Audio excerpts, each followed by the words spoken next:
Test. Okay, here we go. Wow, my voice is a raspy today.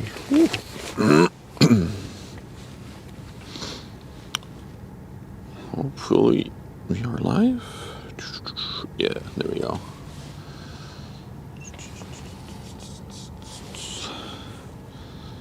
It's okay. Cool.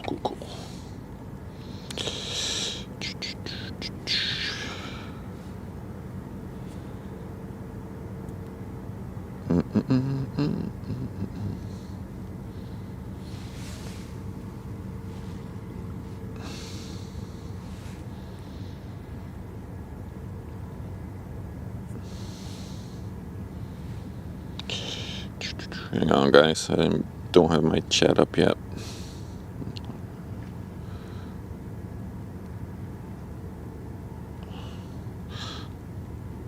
Okay, there we go. Now I see you guys. Fruitgeballer, moin. Jacob, good morning. Uthi, Albeck, hello, everyone. Sorry, let me grab some water. My voice is very raspy suddenly. I think I'm gonna get sick or something. For the first time this winter, I'm back out of the car. I'm actually standing upright.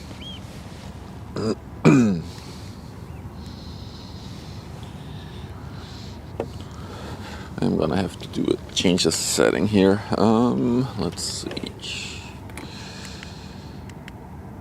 Where's the brightness? Black signal, OSD, no. LUT's backlight, that's probably not this image flip. Wait, I can't change the brightness of this thing? No, there has to be a setting. Yeah, that's RGB. Interesting.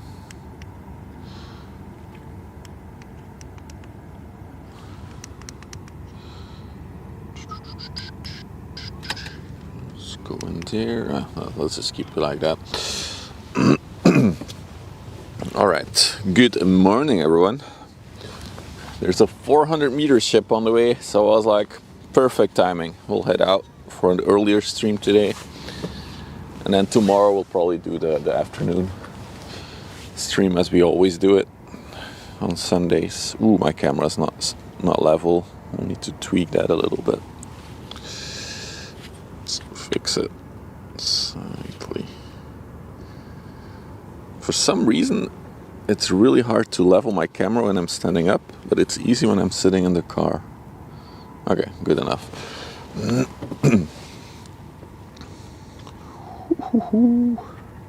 Hey there, Trella. Good morning.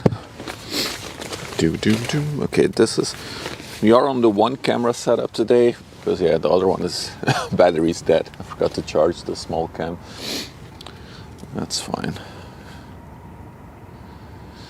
Okay, next I wanted to check.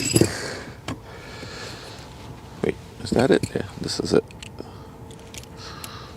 Cool.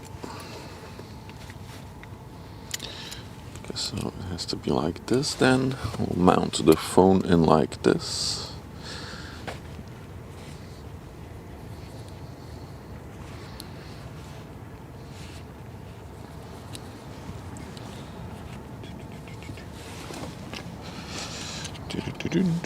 Oh, that's the wrong connector. Uh-oh. Wait, didn't I? What? How did I do this last time? Oh, it is possible. Never mind. Early bird? Yeah, I am early Bruce. That is true. But yeah, the ships don't wait until it's noon to leave, so for me it was a no-brainer to come out to catch this nice 400-meter ship, because in the afternoon it's gonna be quite quiet on the river again, just like yesterday. I think because it's low tide maybe, that the afternoons are quiet right now, because yeah, afternoon the water is going towards low tide. It's a lot. There's still some morning gray, I would call it, probably. As you can see, if I zoom a bit out, you can't see the Vlissingen city in the distance. Yeah, no visibility. You can even see like the fog banks in front of the coastline. You can almost see it where it starts.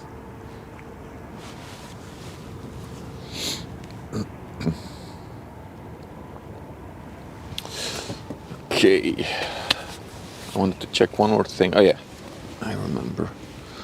No, two things actually. Hang on, let me grab something from the car.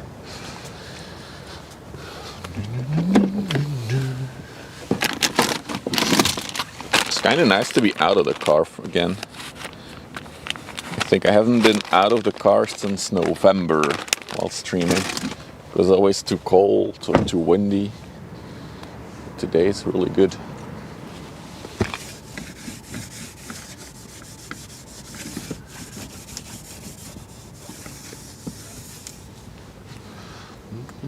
E.G., good morning. Good morning. So, yeah, quick recap for today. I think there's two cool ships on the way. There's a CMA CGM container ship that's also leaving the port as we speak.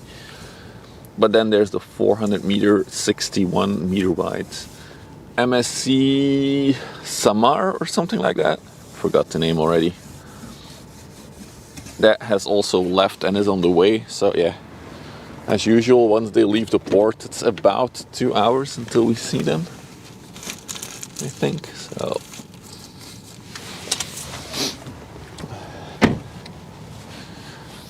that is the plan for today.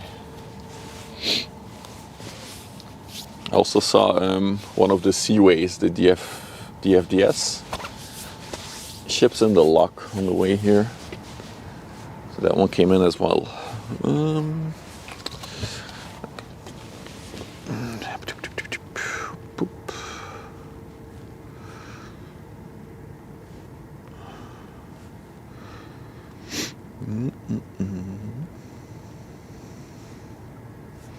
Okay, so let's see.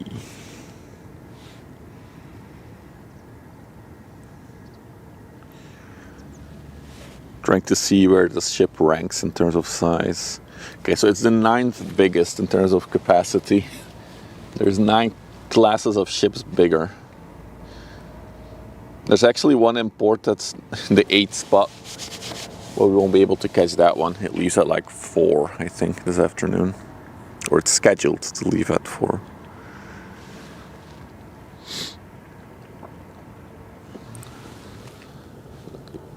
Could use a little bit of a boost.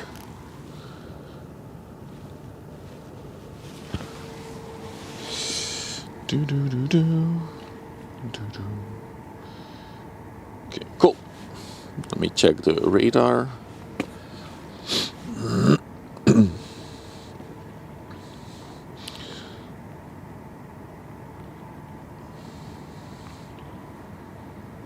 Yeah, so the MSC SAMAR has just left the dock.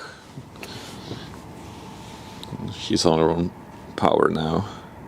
And then just behind her will be the CMA CGM Fort de France, which looks like a cool one to catch. Smaller one, but we'll catch that one as well, I think. It has tugboats surrounding it, so it should be coming out soon. Other than that, on the river, let me check. Small cargo ship.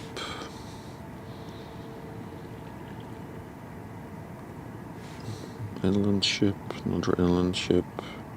Not much actually on the river.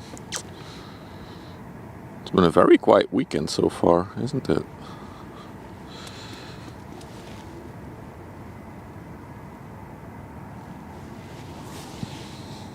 Okay, coming in from the coast, let's see. Nothing. The big gap of nothingness coming from the coast. Thank goodness. One small tanker coming up. But that is still like 45 minutes out. Even coming towards the coast, towards the entrance, just one ship. Oh, we have the Ali Marsk that's now in front of Zeebrugge. That could be a cool one. But that's also still like 2 hours. Ali Marsk. I might catch that one as well. Okay, cool.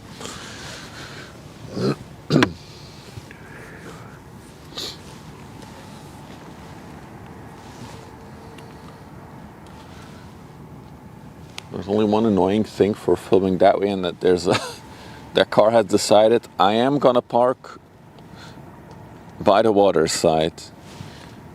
Usually everybody parks on this side of the road, but this guy's like, fuck it. So he's blocking the view a little bit towards the canal.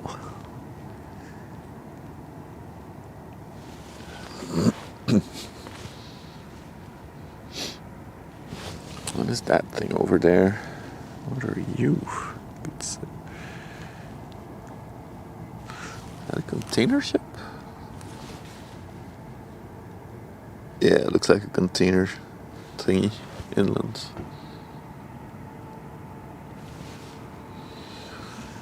Oh, one more button press. There we go.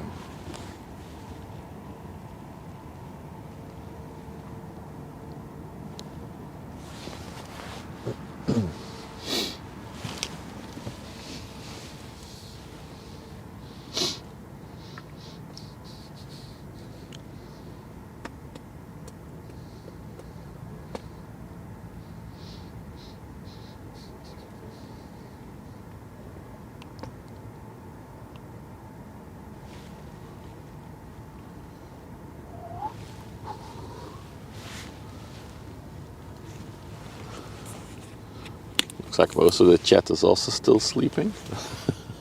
or my app is frozen. Guess someone type if I have a bug in my app or not.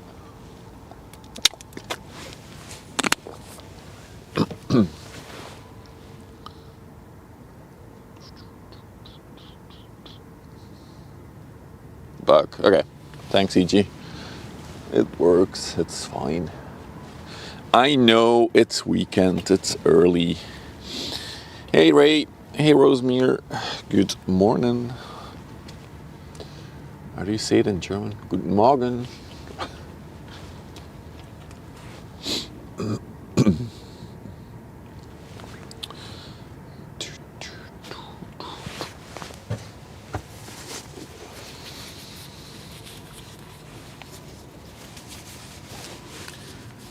I hope the weather clears up a bit in the next hour, so we have a good view when the 400-meter one's coming.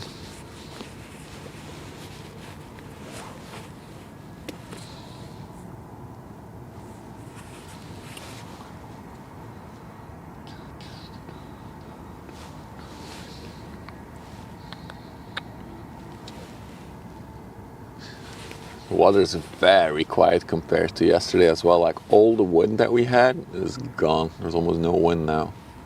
A little bit. You can see the current flowing, but a very quiet day on the river for wind. What is that thing? Is that also a ship coming? Yeah, it is.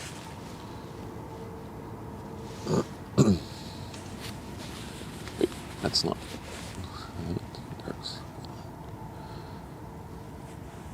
There's one over there as well. Looks like a little tanker.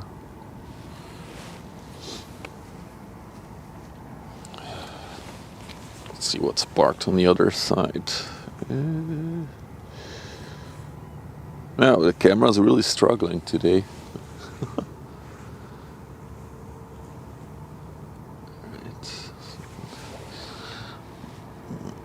Looks like some kind of dredge or general cargo ship. Hey Mikey, how are you, dude? Oh, that's definitely a dredge. I think it's even operating. Oh yeah, I can see it move. So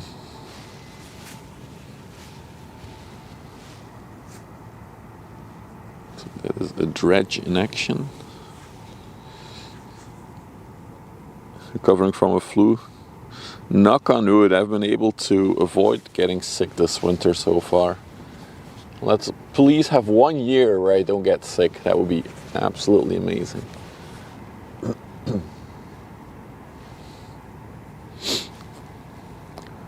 Dum, dum, dum, dum, dum, dum.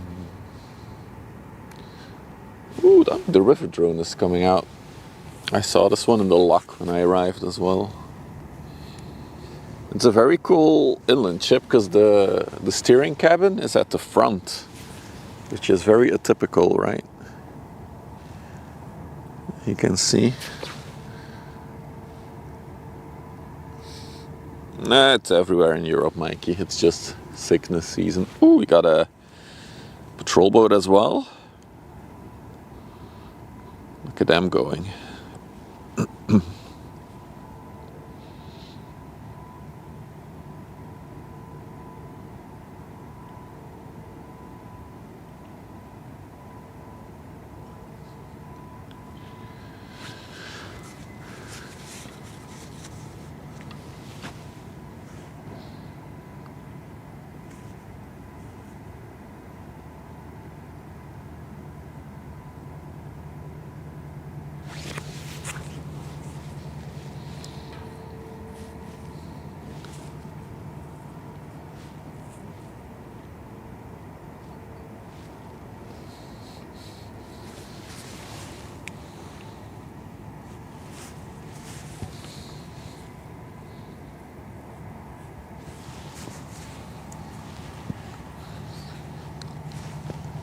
So this is a patrol vessel.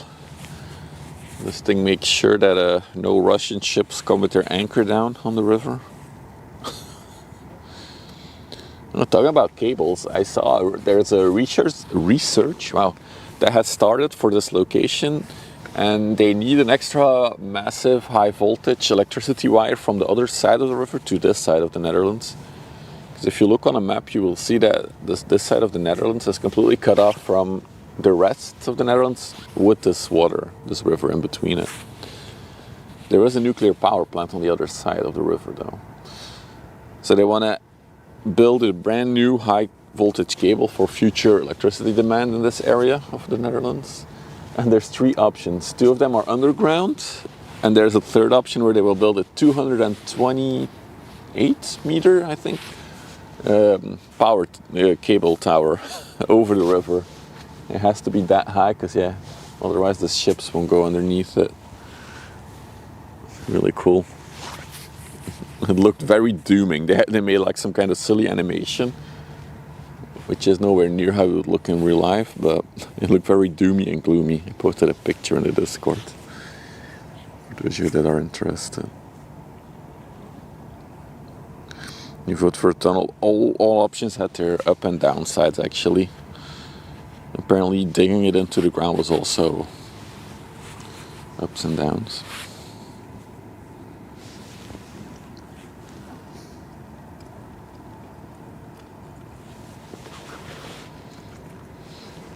Hey.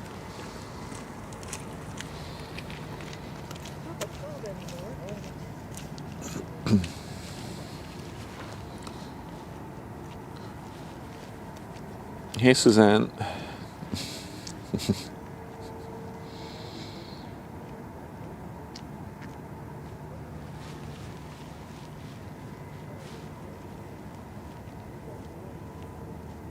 It looks so weird, the river drone, if you see him from a distance. When you see these inland ships, you always expect the bridge, the steering cabin, to be at the back. But this one is in the front. It also looks like he's doing a wheelie. Very back heavy, this one.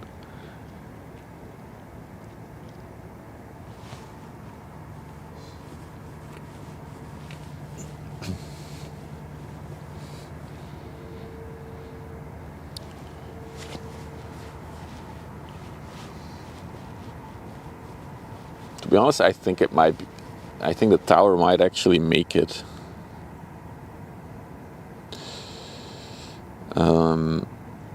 With the current political climate and all the cables getting damaged, one of the main concerns for putting the cable in the riverbed is dredges damaging it, or of course on purpose damage.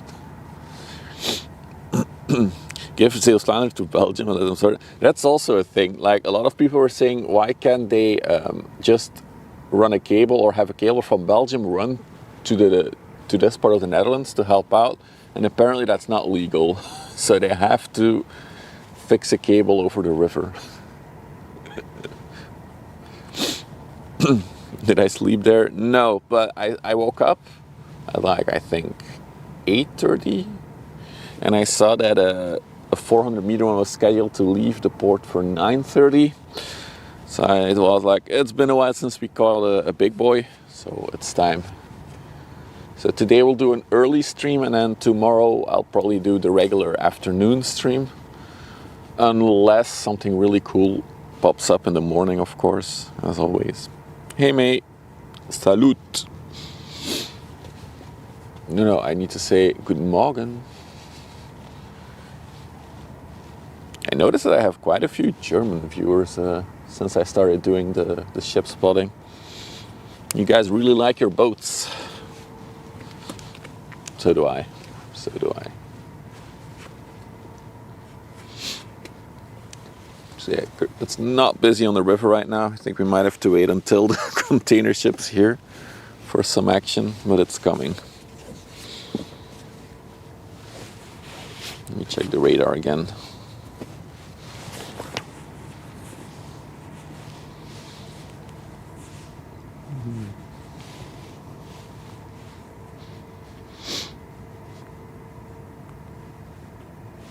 Yeah, so we also have a Maersk ship coming in from the coastline. But yeah, that one is also an hour and a half out now. You watch the Hamburg stream? I also have it on quite often, the Hamburg stream. But my German is a bit better than yours, maybe. I do understand a little bit of what they say. Eamon, good morning to you, sir. For all of you who just joined, 400 meter ship is on the way. It left the port. Let me check where it is right now. It's over there. Yeah, it's going to be another hour and a half until it's here at least, depending on how fast it will go. Is that the tiniest? Those are the inland container ships. So I would say yes in terms of. Although we saw a very big ship the other day. What was it? Was it a ro-ro? Or was it a tanker? We saw a very big ship and it had 1 TEU, so it could carry 1 20-foot unit container. Next to a lot of bulk or cars. I don't remember exactly what the ship was. So in terms of capacity, it doesn't get any lower than 1 container.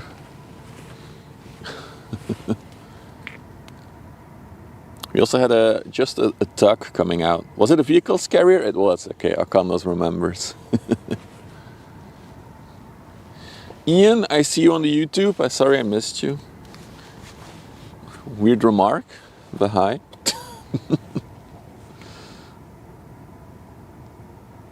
Positivity, that's what the stream is about.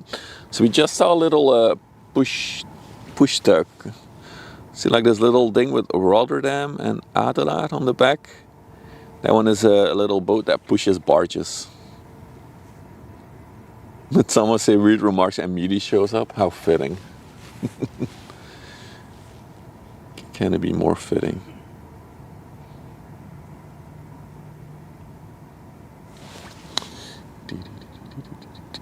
There we go.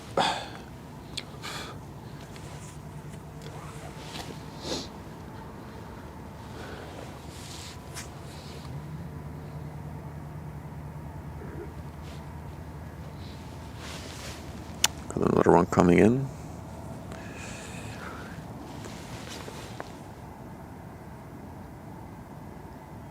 Looks like the eraser.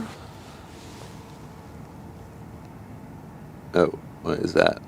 Oh, camera, please. Camera's not having it. Hang on.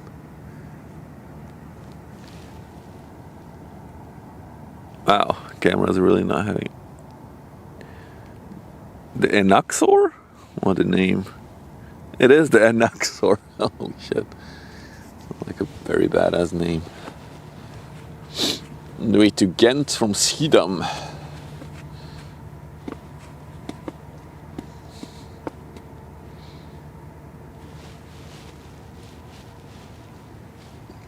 Okay, guy's done walking his dog, so the car will move in a minute.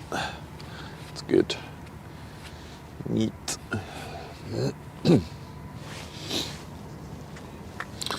Still a very hazy morning, as you can see. If you look towards the coastline, also there it's pretty hazy. Good morning, Susie. That was a container ship we saw when I started up the stream earlier. But in general, I would say it's a very quiet weekend on the river, especially during daytime. So I was looking at the list of ships coming in, and between 10 a.m. and 2 p.m. there were only 4 ships. So that's a time span of 4 hours, and only 4 ships would come in. That's really not a lot. But then in the evening, a lot of ships are on the river.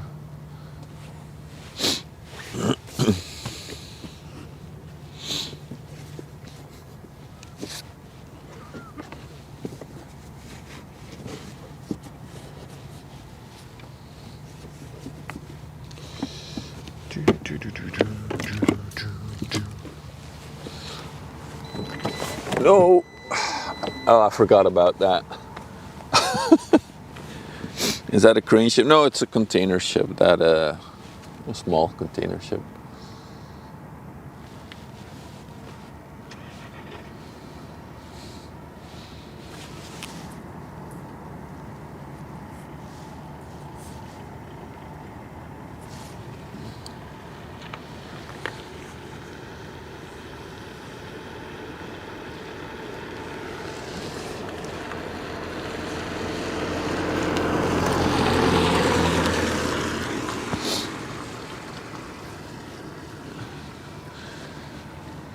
That's the patrol ship we saw earlier. It's now on the other side of the sandbank in the middle of the river.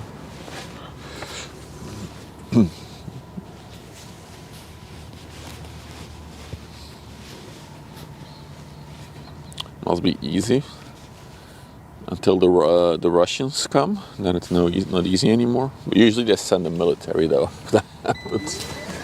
Oh God.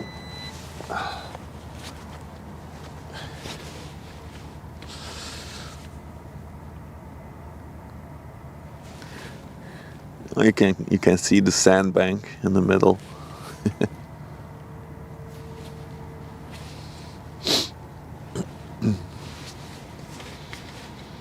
No, that's the thing, right? With Russian ships, they don't come with warships. They come with regular ships that are stuck inside with spy equipment. Oh my God, can we catch this on camera? There's like some very low clouds flying over me. Looks really cool. Hey, you can see it a little bit. It's like the gray slumber, the morning gray, just floating by. Or is that just? Oh, that might actually be clouds from the chemical plant. Never mind.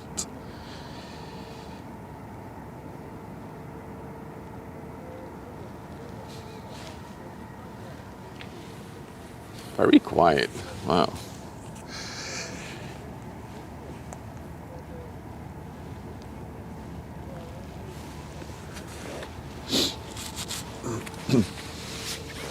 Let's check out the radar again.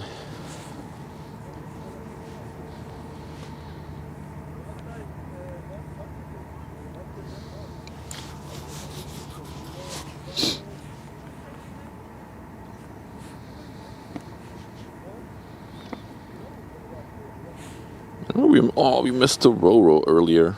That one must have been here just before I arrived.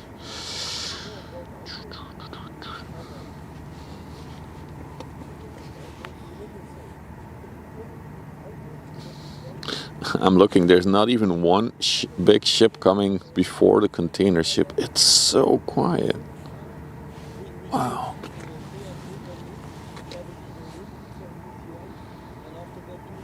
Is there anything coming from Ghent? Let's check.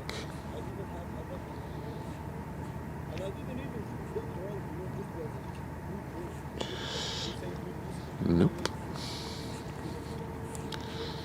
Further up the river. Nope.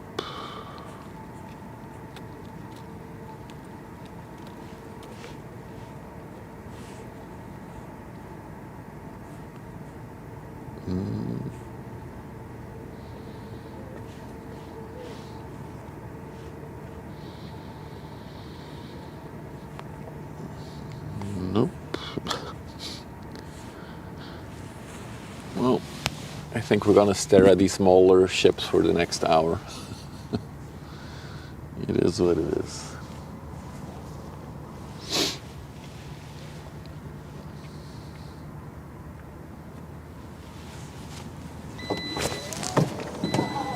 Why does it keep doing that? Stop closing my car.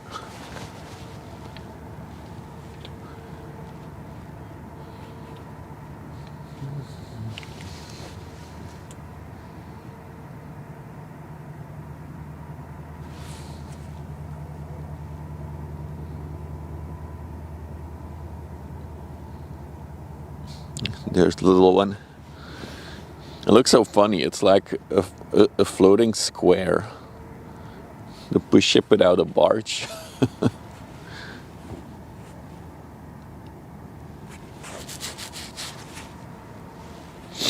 The car is keeping me safe. Yeah, I forgot if I lean on the car and then I stretch my leg out underneath it, the trunk closes by itself. I don't think I can even turn it off in the settings. The funny thing about that is that whenever I have my hands full and I walk up to the trunk and I try to open it with this mechanism, it never works. Now that it doesn't have to work, it's going for it.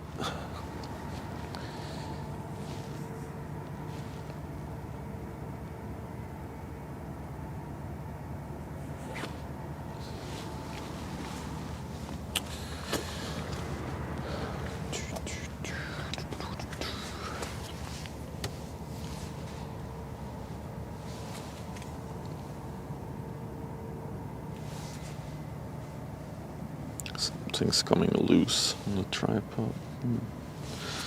Interesting. Do, do, do, do, do, do.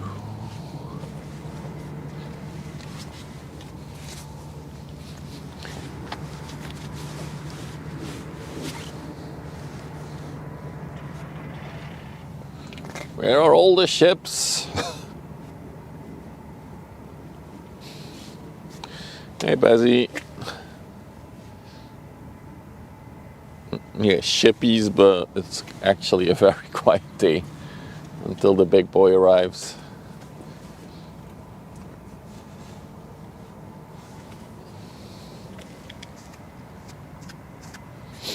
I'm already starting to regret not sitting in the car. I'm already getting cold. Well, it looks like the sun is trying to break through the clouds. That would be lovely. Scythe, hello. Good morning. For all of you who just joined, we are awaiting a very big boy. 9th biggest in terms of capacity, the MSC SAMAR, not Samir. Why did I say Samir? SAMAR on the way here. Sorry.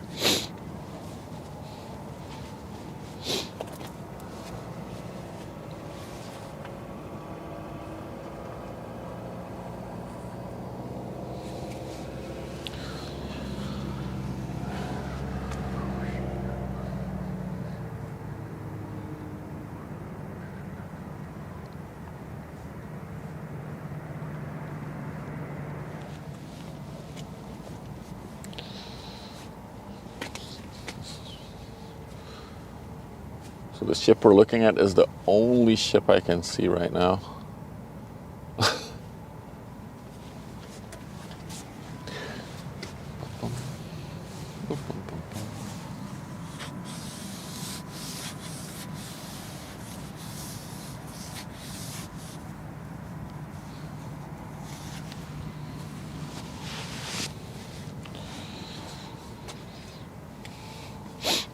De Cadencia.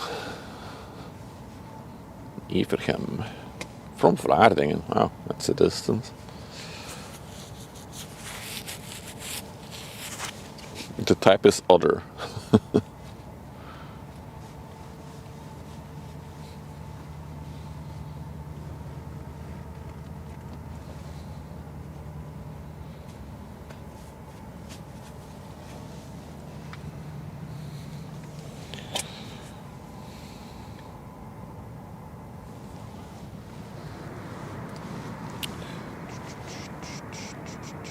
Oh, is that a ship coming our way?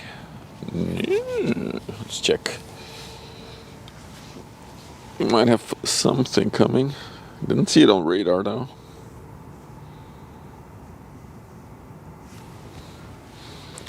Yeah, that's definitely something. It's on the way.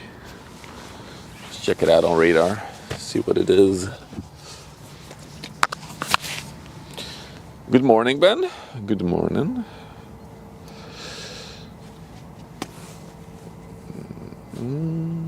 Let's see. Oh yeah, this is the small chemical oil products tanker that's coming. The Rubicon 78, but it was built in 2005. Came from Immingham in the UK.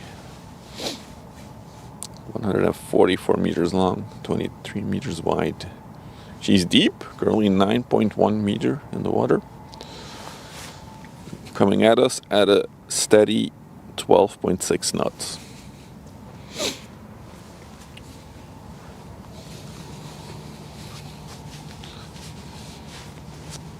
Again, for everybody just joining, the 400 meter ship is on the way. You didn't miss it. I think we have about another hour and a half until it gets here. I do think the haze is clearing up a bit, so we should be able to spot it in like an hour, I think, already. Maybe even 45 minutes we'll be able to see it.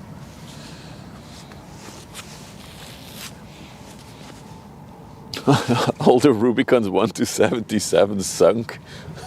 That would be bad. Let's try it again. Number 78. Hopefully this one doesn't sink. Good job, boys. Well, so far it's been sailing since 2005. So that's, oh, where did it go? Oh, there it is. That's 20 years that it hasn't sunk. So they're doing well on this one.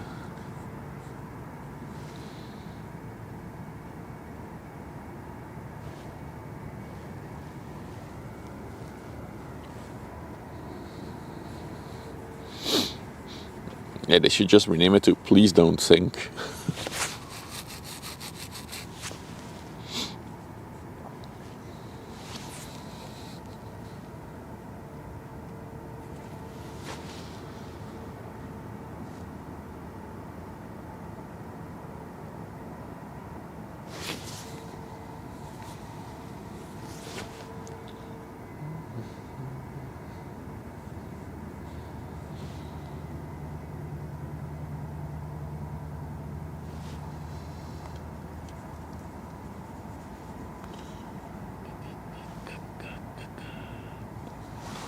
Wow. I am chilly.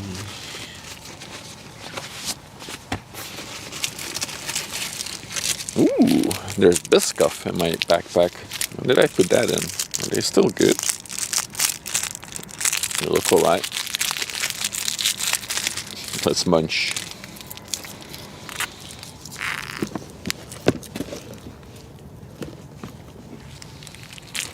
Oh, they're all crumbled up.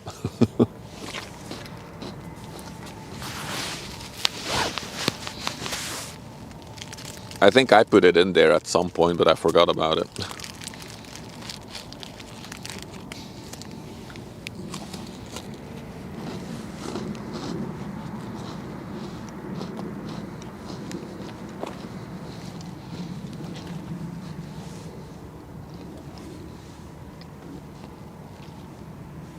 I lowered the camera a little bit, so the mic, so hopefully you don't hear too much munching.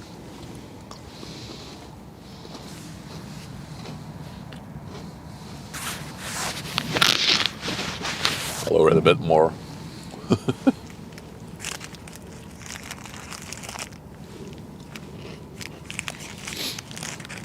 Wish I brought coffee. Coffee would be great with this. You dip your biscuit in coffee. And it all gets very soft.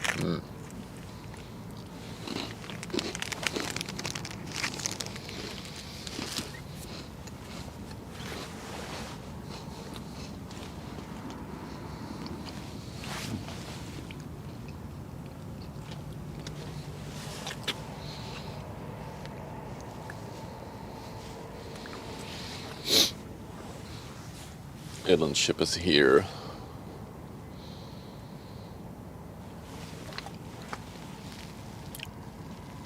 I'm gonna have to tighten up the screw, aren't I?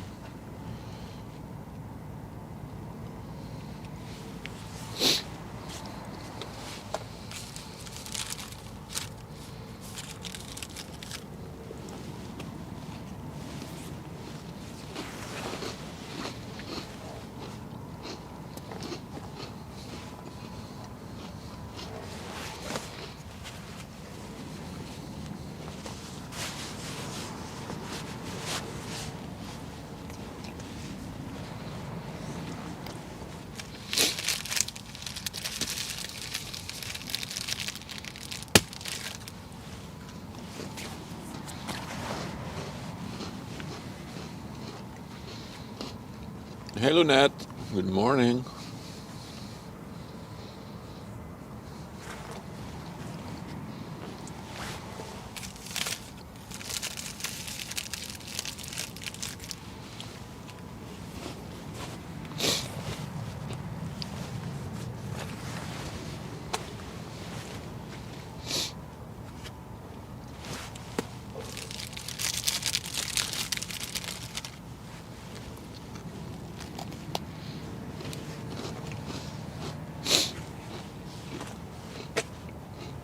Hey Desert, what's up dude? You love the streams, thanks man. I find them very relaxing to do myself, so I also enjoy them. This one has a lot of sand by the looks of it. Do some digital zoom. Oh yeah, it's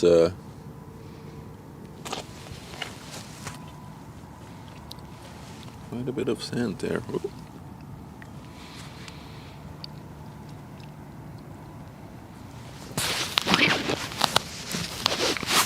One of the sister ships of the ship I sail on is in Zeebrugge right now. Oh, that's cool. Find out late enough. Yeah, I don't have the perfect timing for America. I think it will be better once summer hits, because then we'll have long daylight, and then I've noticed that most of the action on the river happens in the evenings, in the early mornings. It's like rush hour, but for boats. So once we have longer daylight, they'll probably stream later in the day. Wood chips? No, I think it could be wood. Not too sure. But there's a lot of like raw ground resource facilities up the river to Ghent. So I'm pretty sure it's some kind of ground stuff that they're going to use.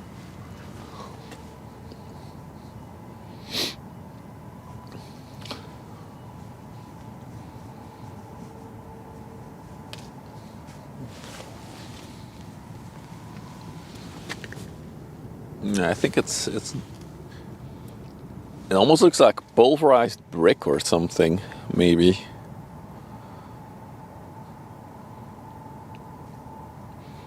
Could also be, I'm not sure, they call it korrel in Dutch. It's like the stuff that they put underneath asphalt when they create asphalt roads. It's a specific material. It has about the same color and texture a bit.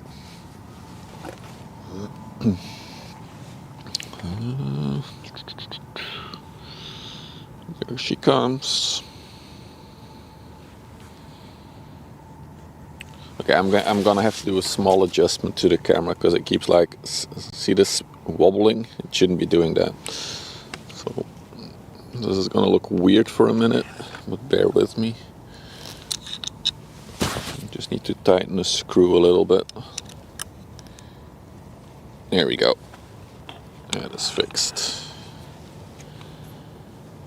Pebbles. Yeah, there's some pebbles in there. That's probably why they call it coral.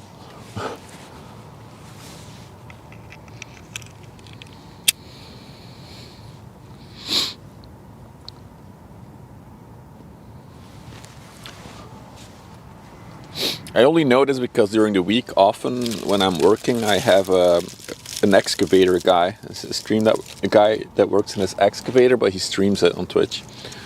It is all in Dutch though.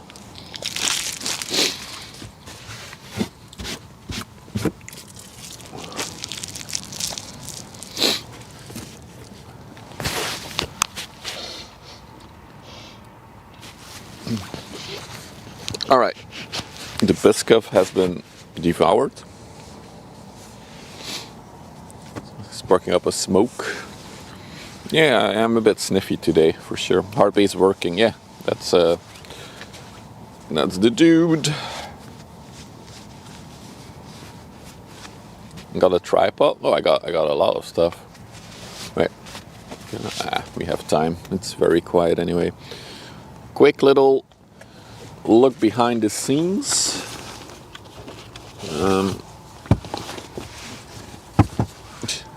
on. I know you guys love looks behind the scenes. So I'm gonna have to go back a lot further. So yeah, we have a big tripod with the chat and a monitor on it.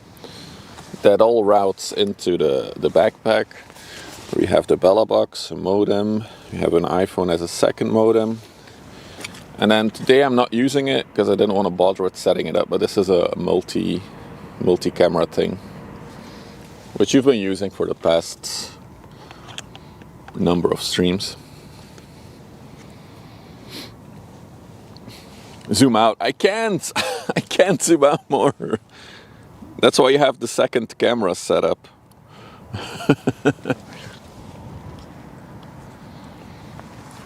But at some point this year I might get a second decent DSLR with a like wider lens on it. We'll see. We'll see how the stream evolves.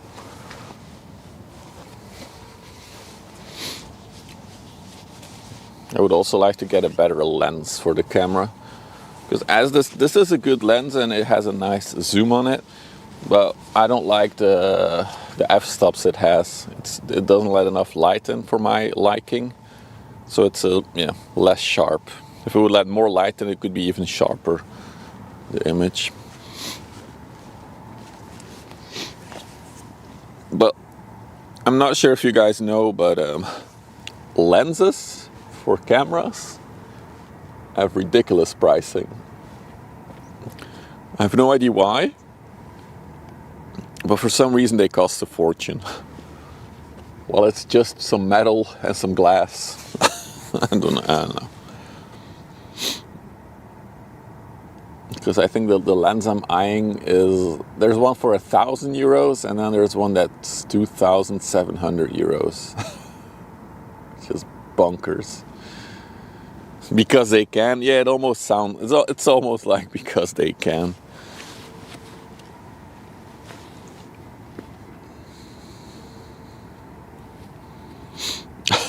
Because they can. It's a good one.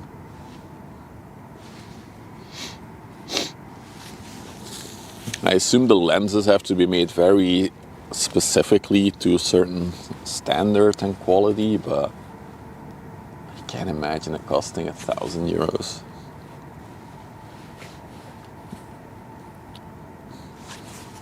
The most expensive lens that I saw for this camera was €26,000. Lenses, the good quality lenses are absolutely more expensive than the body. The crazy thing about that €26,000 lens was it wasn't even a crazy zoom lens or something. It had a very limited zoom range. So I don't know. I think it was like cinema quality lens, but still, I don't know why.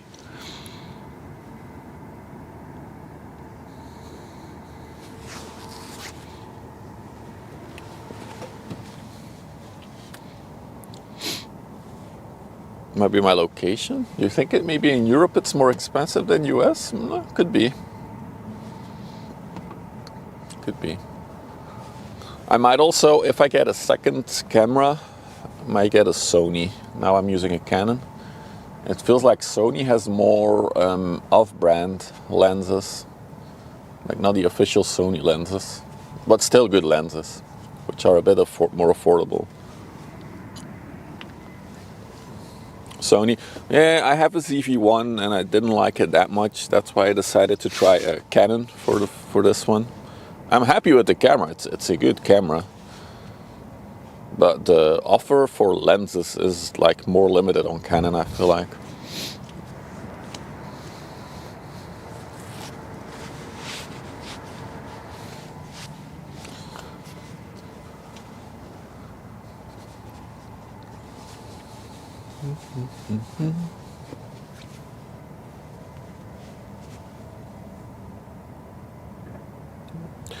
Yeah, it could be a thing Akan does. True.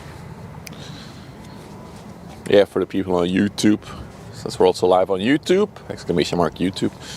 Akan said they sell you the camera body for relatively cheap, so you can so they can upsell all the lenses, and yeah, you often need multiple ones. Was that a bird?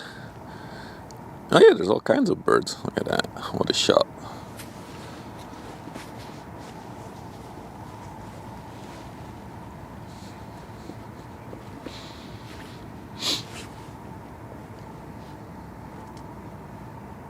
I am regretting not sitting in the car today. Use Sony full production video cameras. Ooh. Yeah, those are a bit more, I think they're completely out of budget.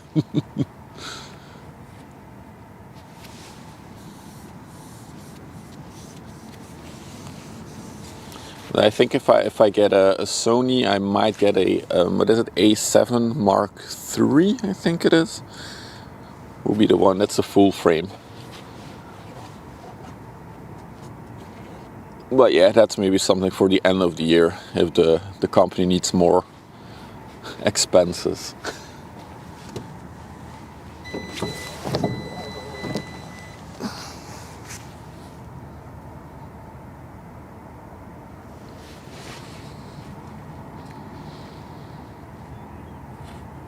All right, and there she comes. No smoking. Oh, I also saw some post yesterday about another Russian ship that lost control in the storm that we had on the sea. I think it was in the Gulf of Biscay near Spain. That one was the AIS status. So those who are new to this, ships have like an AIS system, which is like a radar system that broadcasts all their information. That's also the information you see on the overlay.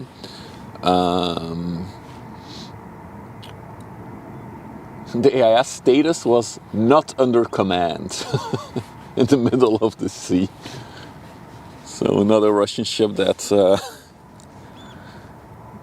we do see a trend there. Miss Perfect. I always like it. I always want to make it better. As I said, I think with a better lens, I think it will be even better. Especially when it's a darker day like today. A lens that lets in more light would be good. The captain was drunk. Or the ship is about to break in two.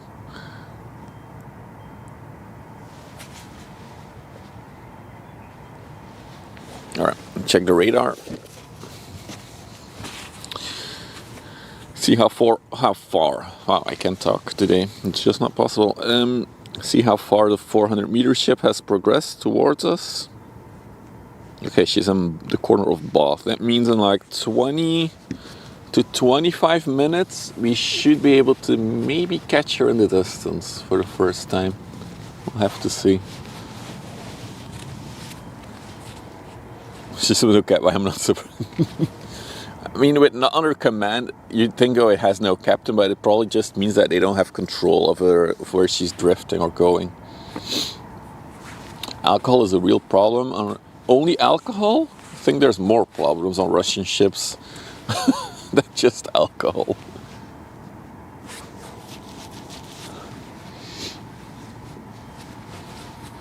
But it was an article about all these Russian janky ships, which basically a lot of the times they have like small inland ships and then they do some conversion process to make them seaworthy.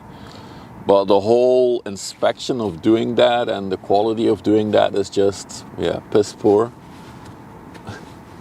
That's why we recently had a ship break in two in the middle of the Black Sea? It was, I guess. Because, yeah, the welds weren't good enough. It's pretty wild. It is an interesting thing, the whole law and regulations along ships and shipping, since they are often in international waters. Yeah, it's interesting.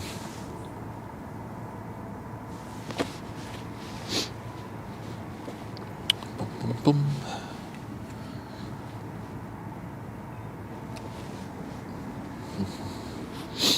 A lot of fishing boats. The whole crew was pissed drunk. No, even 3 ships broke into there. Okay. I saw the clip of that one ship breaking into. They literally filmed it.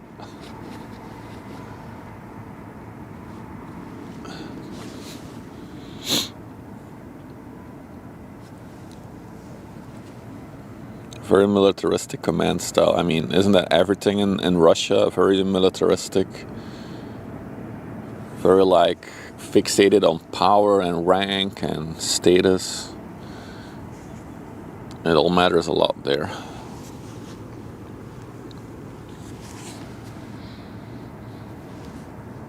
Finally, a ship. What a quiet morning today. Whew.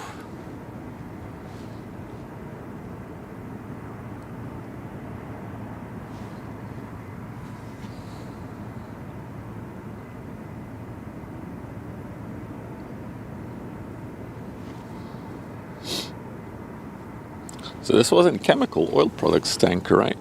Let's check. Yeah, I can see the...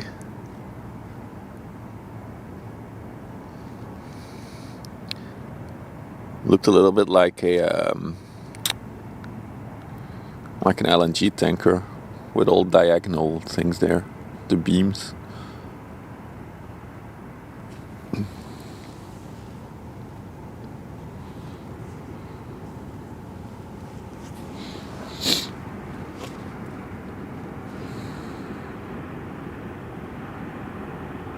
I feel like we've seen this one before, Rubicon 78.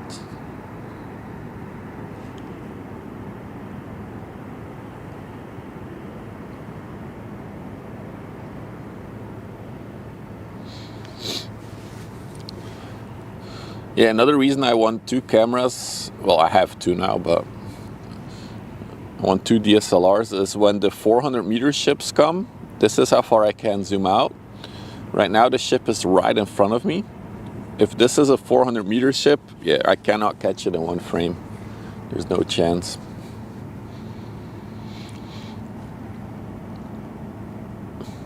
I mean, this thing, what is this, 180 meters? And it's already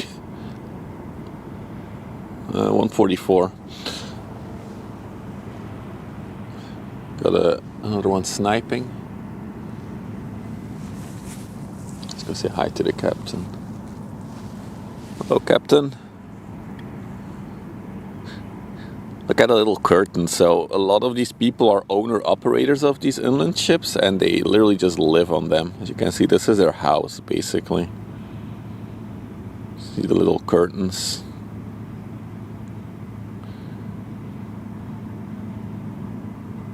I see AC there on the back as well. Even my house doesn't have AC.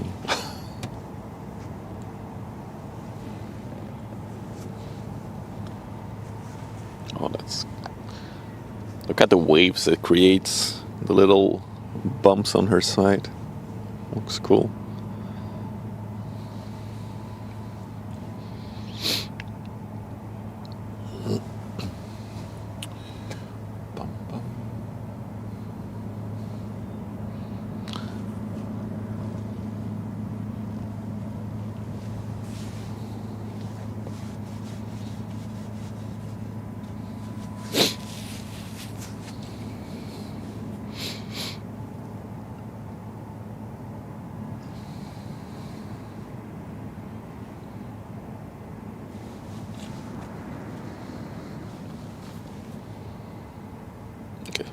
the radar for a second.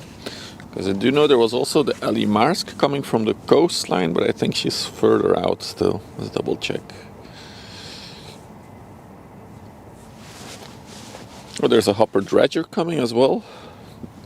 Unless it's... No, it might be dredging there actually. Oh, we have a crude oil tanker on the way as well. Oh, that's cool. Crude oil tanker on the way. Where's the Ellie? There she is. Yeah, she's just entering the river. She's still a bit out.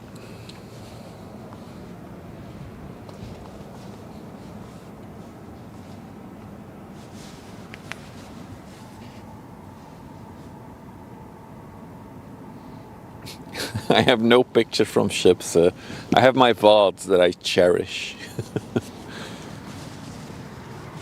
Although actually I was thinking to get the stream a bit more well known online. I should actually be making photos of the ships and then uploading them to like the ship spotting websites. To have some more... Look at the waves. This is from the ship. This is the wake it creates. The water displacements.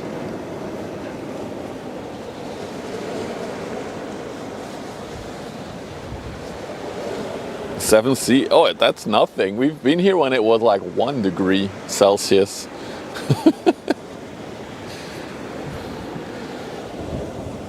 But most of the winter days so far I've sat in my car while streaming.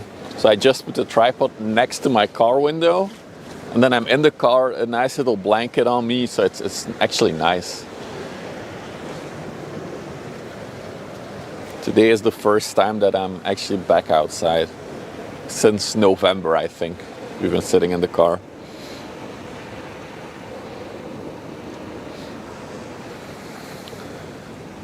It's warm today. It was -5. I think the coldest we had here when we were here was like 1. We haven't been here yet when it's freezing. How's the wind today?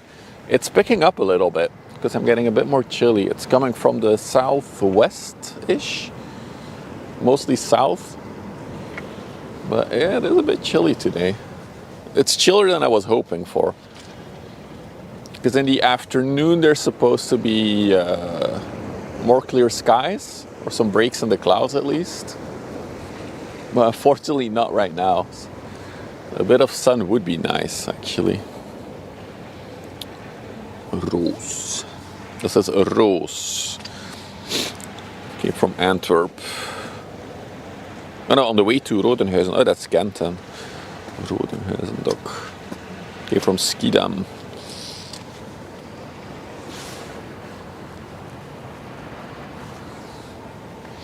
Am I ever going to make... I really looked at going last year, but it's so expensive. It's not worth the money. Especially because I'm trying to build a YouTube channel more now. Because honestly, Desert, I have not a good feeling about Twitch and the future of Twitch. I used to be all bleed purple supporting Twitch, but that has changed in the past year. They've made too many weird decisions and mistakes. The Storm Crew, well, you can come to TwitchCon EU, although I'm not sure actually that I might even go this year to EU either. So yeah, maybe not. I don't know, my focus is mainly on YouTube right now, which hopefully we can grow this year. Oh, that one has a big antenna on her. Look at that.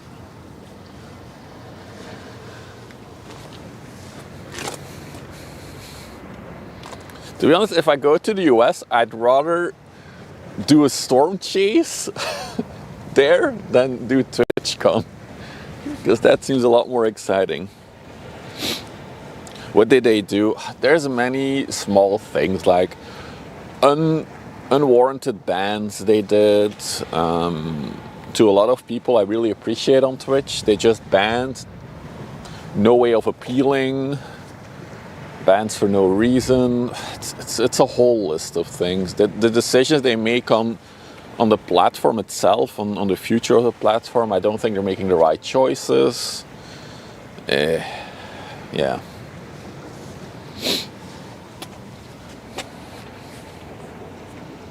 I would ask if I ever go to the Midwest. I'll definitely consider that.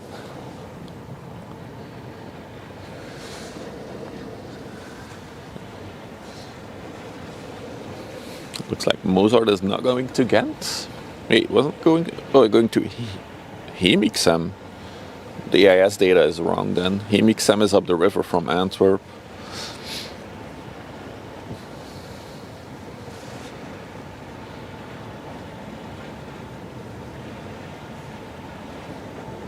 Yeah, of course, Desert. I set up the feed on Hitch's server.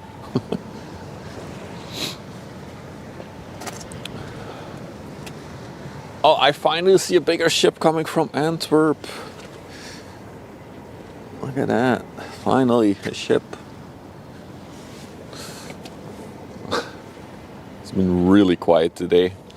For all the new peeps, usually it's more busy on the river.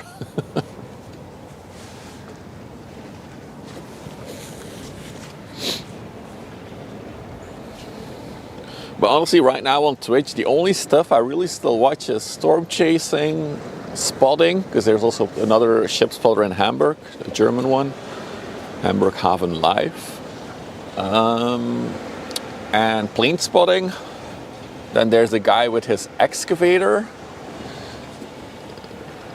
that just streams his regular day job. But other than that, I don't watch anything on Twitch these days. It's all just the same nonsense.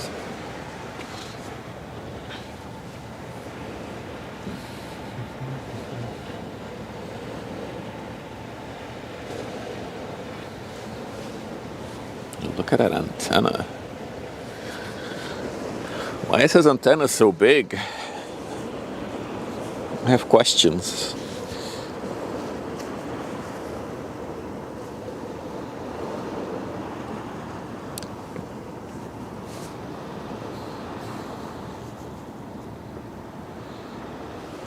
I tend to watch YouTube most, exactly. I apologize. I think I'm starting to develop something. Some cold or something.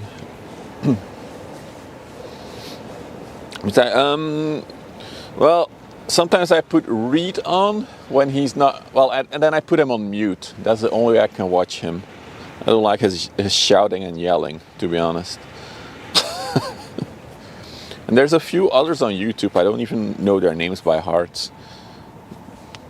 It's mostly when it's like a very tense day that I have multiple of them on.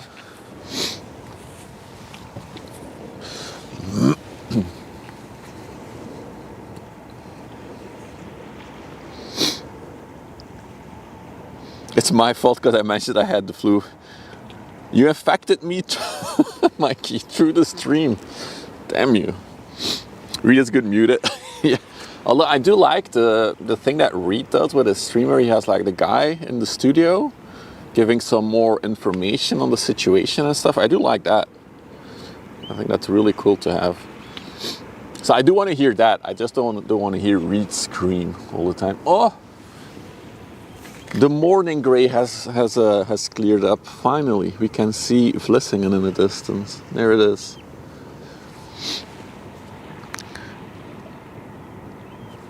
If you're working on that for Nate, that would be very good to have, indeed.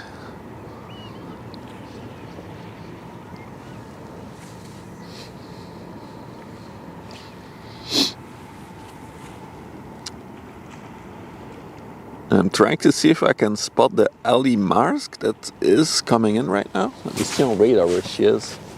We should be able to see her now. Let's double check. Where's Ali? She's just not. Maybe we see her underneath the pier. Let's check. No, not yet. We'll see her in a little bit, I think. Ali Marsk. Just checking out the horizon.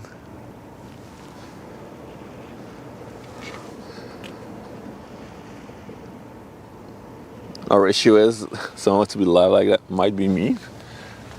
You have a good voice on the speaker thing. You could do it.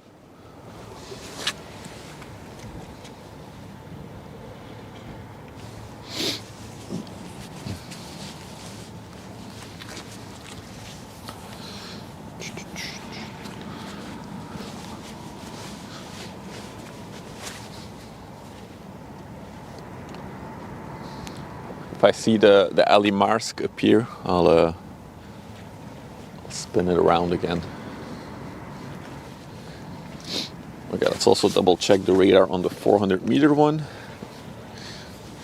A radio voice and a radio face. So they always joke, you have a face for the radio. I have a face for radio. Oh, I think another 10 minutes, maybe 15, and then we should be able to see the 400 meter MSC SAMAR appearing in the distance over there.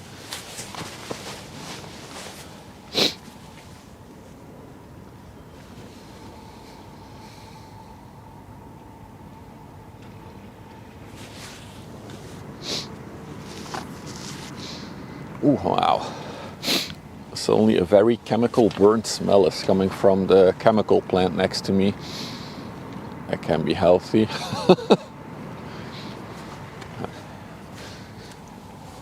So there is a big chemical plant on my left. I always try not to film it because there is security here driving around. I don't want to get in trouble or anything, but it's very smoky today and it stinks.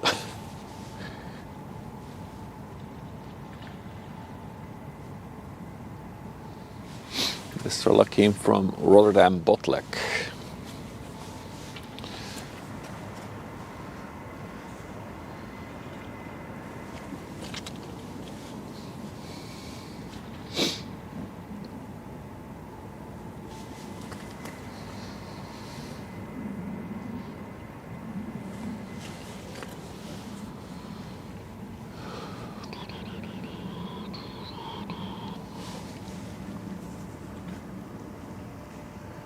There she is.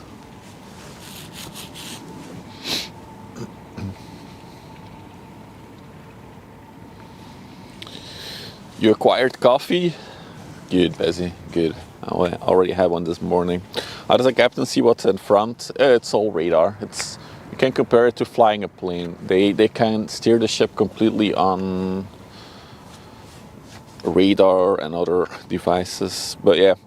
The last week here we had very dense mist and fog, and maybe that's maybe a cool thing. So all these ships that go on the river here have pilots on board. So that's people who are specialized in this river.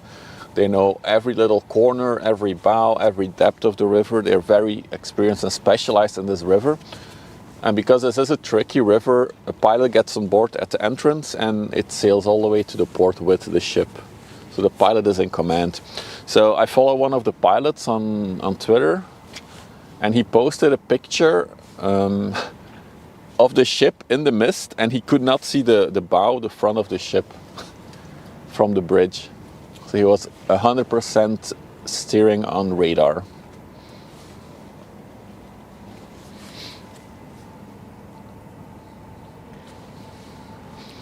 The crazy part is that smaller pleasure crafts, like small sailboats and other small stuff, also comes on the river here, and they don't have mandatory radar as far as I know.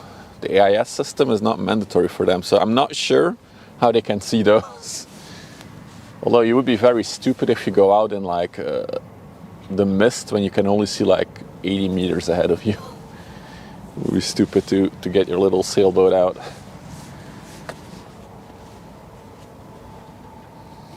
Massive nope for me, well I can't see while I'm boating, yeah.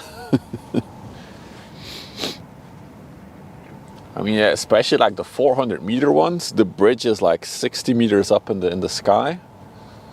There's no way they can see anything in front of their boat. For the, like, I think 100 meter in front of the boat, they cannot see anything from up there. Ooh, wind is picking up.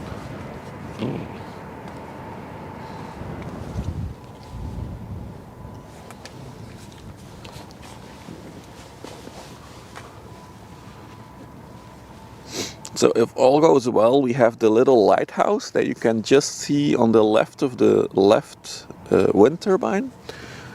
That's about the location where we should see the 400 meter ship in a little bit appear. Also keep in mind, you have to make all decisions in advance because it takes time for a ship to react. Yeah, absolutely. Even bringing it to a stop takes like a very long time on these massive ships. There's no emergency braking. That's for sure.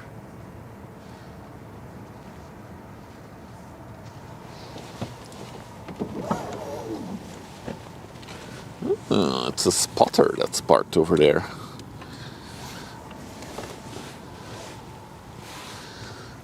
I think he has a drone actually, which is not legal. You cannot fly a drone here.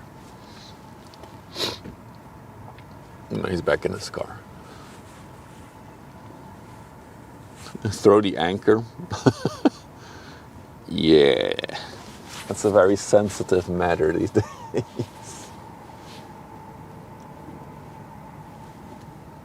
Wow, you can really see the clouds clearing up. Coming from the coastline, we have like these thick, dense clouds here. You can almost call them the morning gray, and they're slowly fading away towards the inland. So it's all clearing up now. Yeah, I see cloud lowering. No tornadoes yet. No.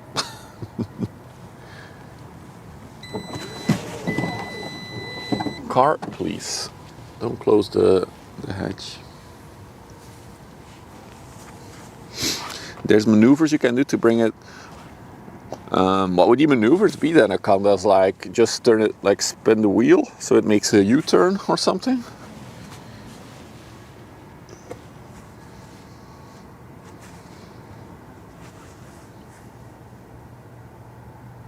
Shoot up a camera and reel it back in.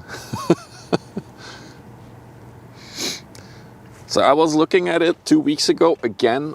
I would love to fly a drone over the river on stream. That would be insane visuals. Simple 360 is one, yes. So in 2016, this whole area became nature reserve. Remember, the area where we will later see a 400 meter, 20,000 something container ship sail through is a nature preserve. And that is why, I have to close the hatch a little bit. That is why you cannot fly a drone over the river here, because it's a nature area. We cannot disturb the wildlife with the drone. But then I saw an article of somebody who posted that they reversed that decision for most of the waters. Only the sea lion breeding grounds, you were not allowed to fly a drone anymore. But I cannot find any official document where that is stated. So it's a very gray, confusing zone, I would say. So I really don't know if we can fly or not.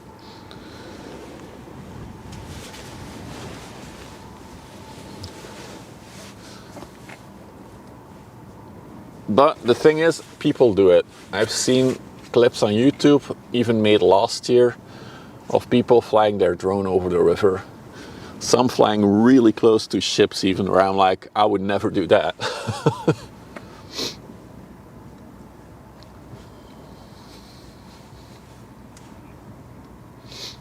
But yeah, I think it would be amazing to fly a drone here. Although I wouldn't be able to do it here for a second reason. The chemical plant is also like a very protected, strict area. So we would have to be on another spot somewhere along the river to fly a drone, which I wouldn't mind doing. But I just don't want to get in trouble. Oh, it's that ship that's going away.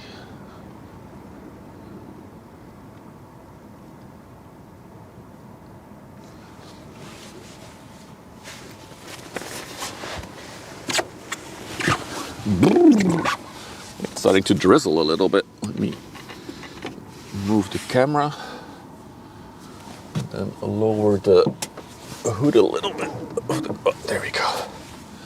Now we are out of the rain, or the drizzle at least.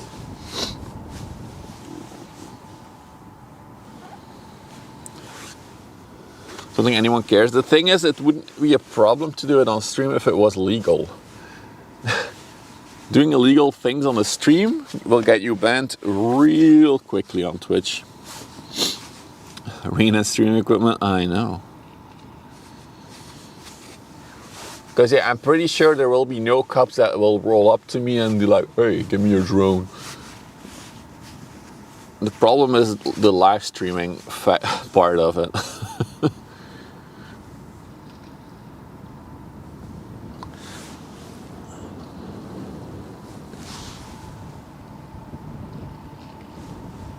Ah, I see the Ellie Marsk. Yes, yes. She's behind the pier. Once she's from behind the pier, I'll show you guys the Marsk ship that's coming our way as well.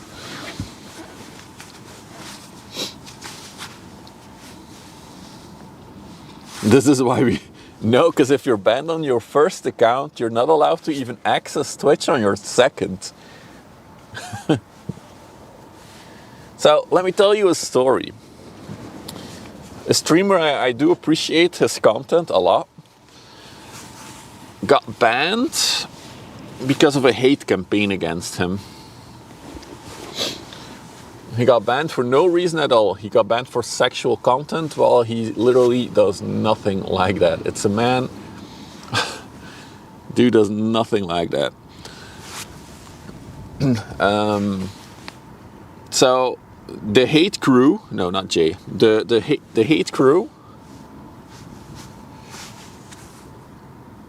went so far into saying, oh look, he's ban evading because his wife also has an account on Twitch. So he was banned for 2 weeks for no reason, and then they fake reported the wife's account as ban evasion, and without any questions asked or anything, he got banned for 6 months. All because of a few individuals fake reporting on Twitch. So if you're wondering why I don't like Twitch anymore over the past year, this is one of the instances where I'm like, Twitch, you're completely dropping the ball here. It sounds like Twitch, yeah. So it's stuff like that that really makes me lose all faith in the platform. Which is also why I'll probably never do TwitchCon US. Unfortunately.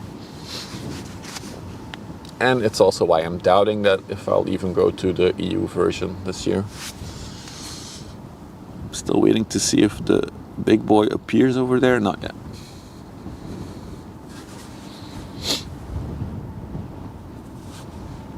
I mean, do you see what Dan said about the bans?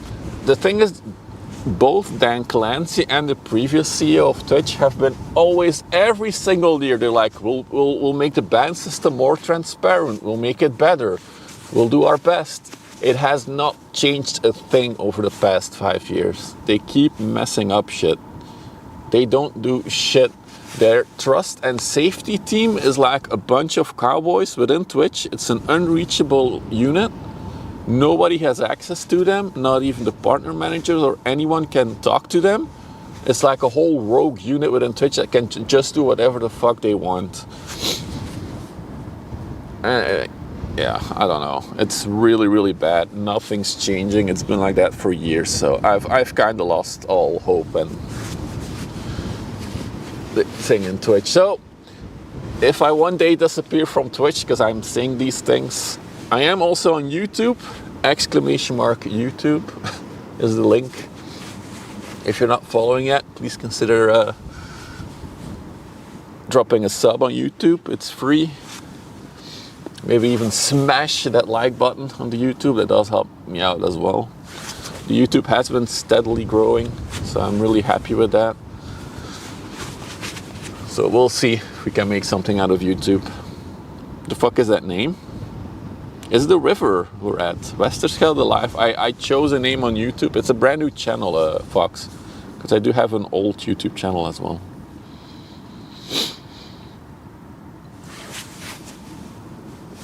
Like with my Wyver name.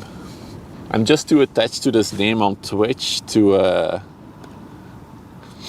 rename it. Otherwise I would have probably renamed this channel to the same thing.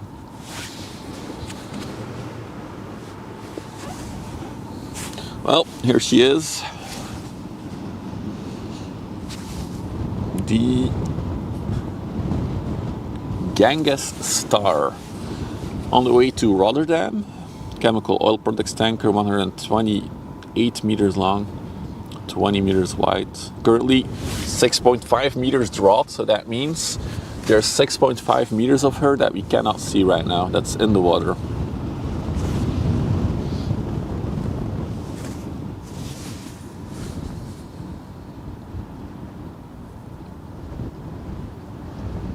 Fox, I'm live streaming on Twitch, on YouTube. I'm not doing anything else. So if you type on YouTube, I can also see it.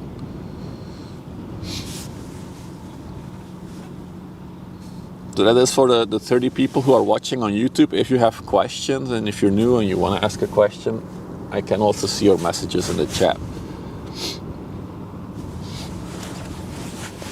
So it's the same interaction, it's just, yeah, it's a different website. It looks a bit different, but in the end, I've been watching a lot of YouTube live streams in the past year. It's similar to Twitch, it's all fine. He's speeding. What was his speed? Let's go up. 12 knots, about 12 knots. Hey John, always enjoy your streams. Thanks, man. Appreciate the kind words. New phone, who dis? What's up, Desert? Look at that, YouTube working beautifully.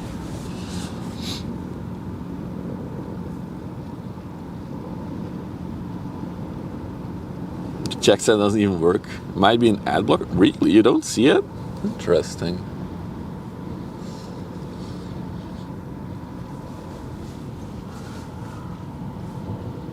Alright, let's take a real quick moment. So the Ali Marsk is becoming visible in the distance. There she is. Yeah, she's a decent sized girl, isn't she? You see the frame but nothing in it. Sometimes it loads very slow. That might be an ad blocker issue, yeah. I don't know. Sometimes I have it also that it loads really, really slow, the YouTube chat.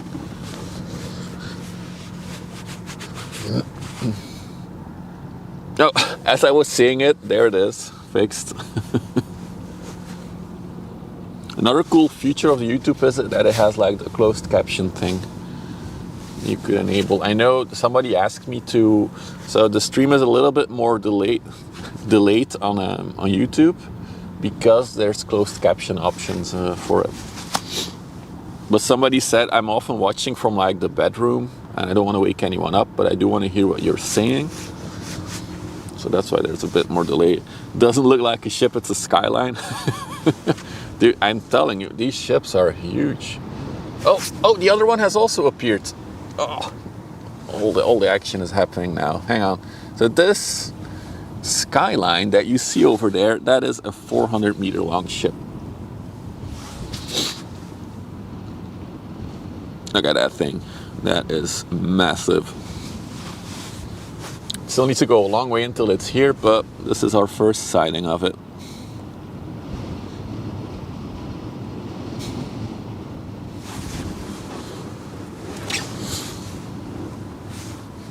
That is it.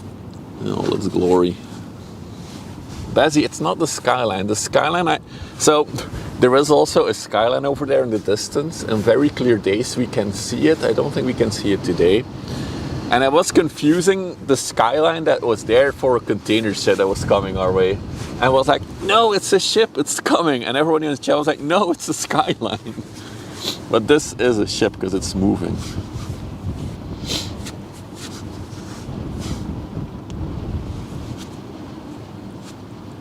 Hang on, I missed some chatters. Chat up on the overlay. I thought about it, but I feel it's so cluttered having chat on an overlay. Fox, I really don't like it.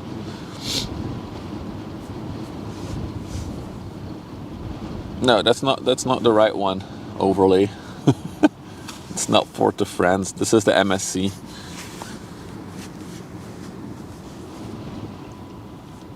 So usually there is a skyline. Yeah, over there in the middle of the frame, but we just can't see it with the haze. There's another ship coming from there as well.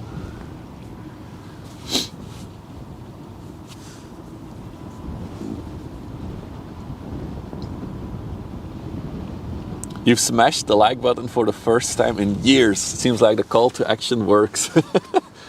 That's the thing with YouTube, like the like button is really important for growing a YouTube channel. But a lot of people do press it, so it does help me a lot. I do appreciate you taking the effort to properly smash the like button, Mort. Really good.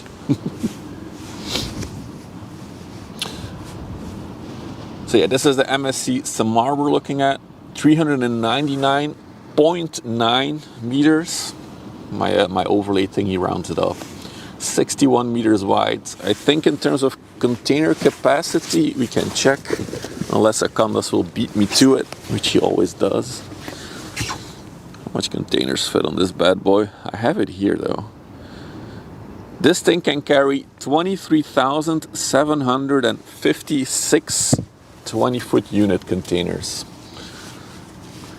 I think if you would line them up in a row, we have a command for it, but I don't know the command by heart. It would be around 150 kilometers of containers in a row, which is insane.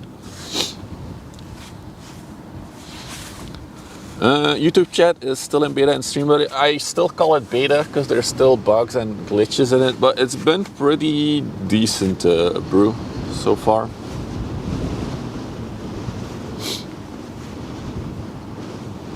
I mean, yeah, if YouTube would have no limitations on their API, I would be doing a proper implementation, but yeah.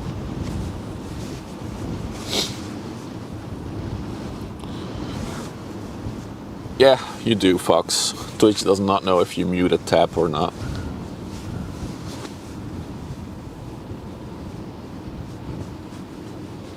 I was actually looking into adding moderation to the YouTube chats recently, but it's tricky.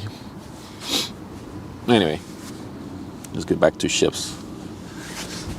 You guys always lure me into talking about streaming and Twitch and YouTube.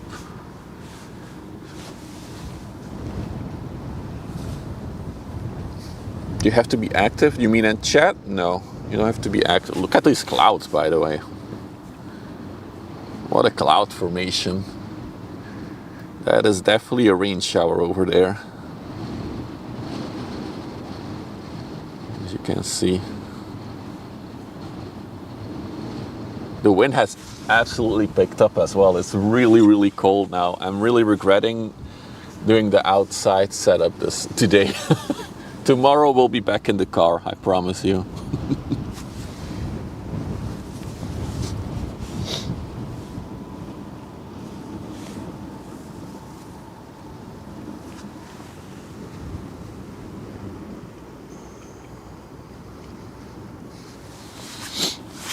Oh, sorry, overlay. We had the cadence. You all should get the picture-in-picture extensions for your browser. Then you can watch Twitch while doing other stuff. I mean, I have multiple screens. Catch you later, Desert. Good having you. Bye-bye.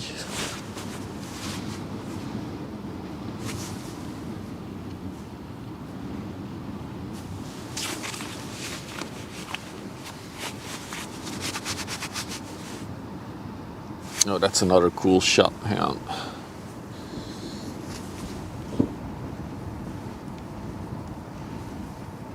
Oh, I'm totally wrecking the overlay.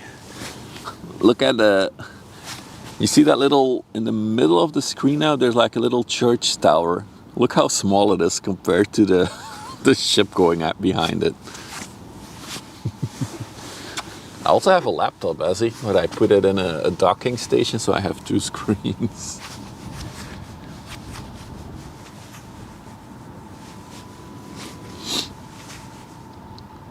But it's a good suggestion, actually. If you have one screen, then picture-in-picture is actually a really good thing to have.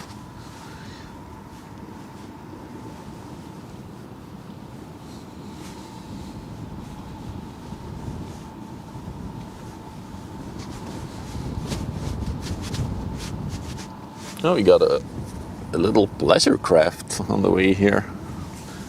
He's so small I almost didn't notice him. Where is he? There he is.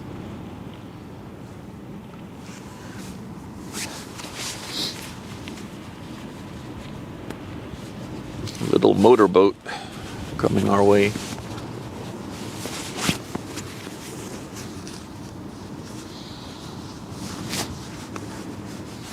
It's a big difference from the mastodon ship that's in the distance.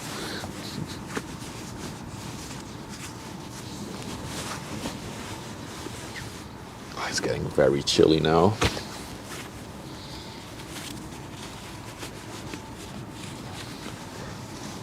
Dear wind, can you please bugger off? Sincerely, me.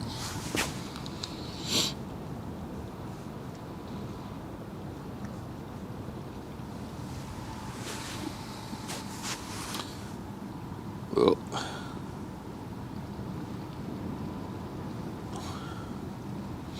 Also, I saw, just to round up the YouTube Twitch talk, I saw somebody say that there's not really a chat culture on YouTube, which is kind of true, but also it isn't, because there are a lot of like plane spotting channels where there's a very good chat culture in that channel.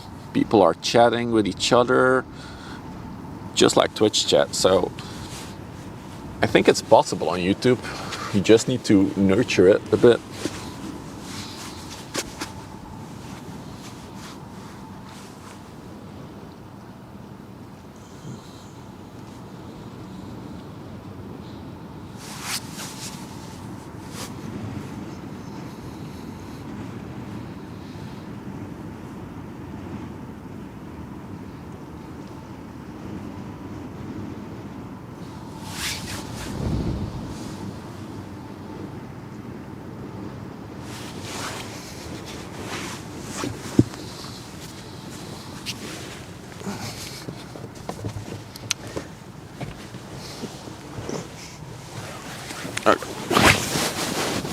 It's time to grab a little blanket on top of me.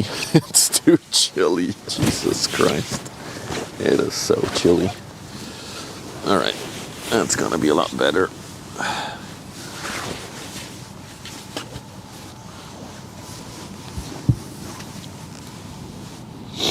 Wait, where does the ship go?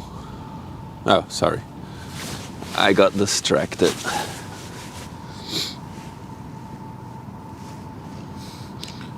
Wouldn't it be cool if we had a donation goal for a little boat like this, so we could be on the river while catching the ships? What do you guys think? Should we dono goal this?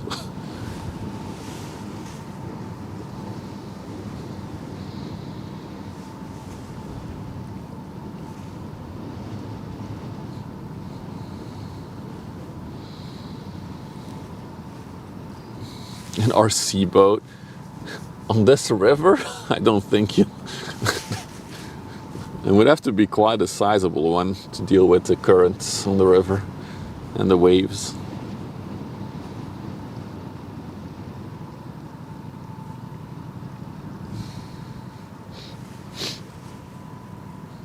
But I'm sure an RC boat is allowed, just a drone is not. There's another boat behind her there. A good gimbal. You'll need a very good gimbal for that.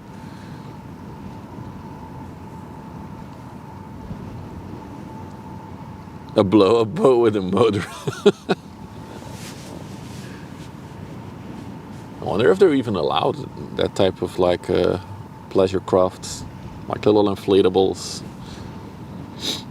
Get a submarine, then I'll be intercepted for drugs trafficking.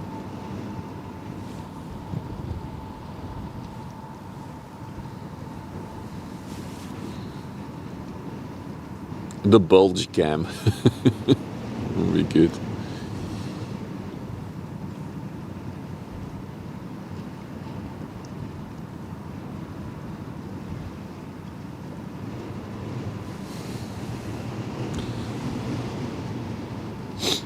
Oh, good morning, Almira. Boating license 1 and 2 first. Nah, that's optional. Let's just get a boat first, then we'll worry about the license. Yeah, rubber boat, I know what you meant. Alright, let's go back into the distance. Dude, it's so dark over there now, look at that. We got the RWS, the patrol vessel returning. We saw this one go out when we started up the stream. The 400 meter ship is progressing quite well. Oh, there she is. She's about almost at the turning point. Moin, Albie. Moin. So yeah, for all the new joiners, we have the 400 meter ship over there coming towards us. If I go all the way, zoop to the coastline, we have a crude oil tanker coming our way, which is that thing over there. Damn, it also looks cool, this oil tanker. We have a bulk carrier by the looks of it, or maybe a general cargo ship, and then the Ali Marsk, big container ship as well. It's also on the way here. Dude, she doesn't have chimneys. That's interesting. Huh. A rowing boat is legal.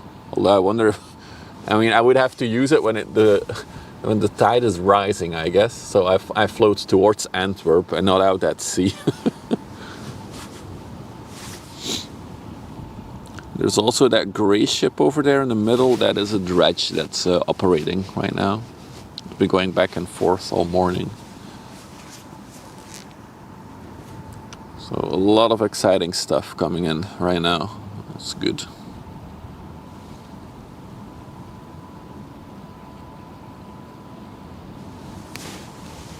That old tanker looks cool as well.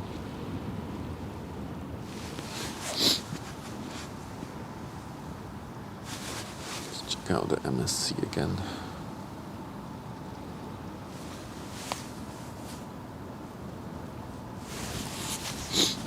You can see it. You can see it. There it is.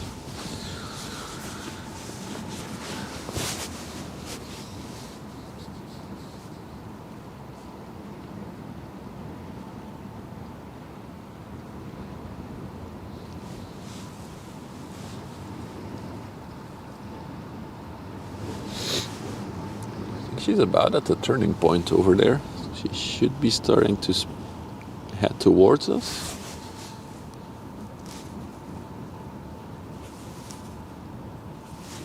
Look at that big ship. Yes. I'm glad we're finally catching a 400 meter one again. Wait, hang on. Quick. The Ali Marsk is also turning towards us.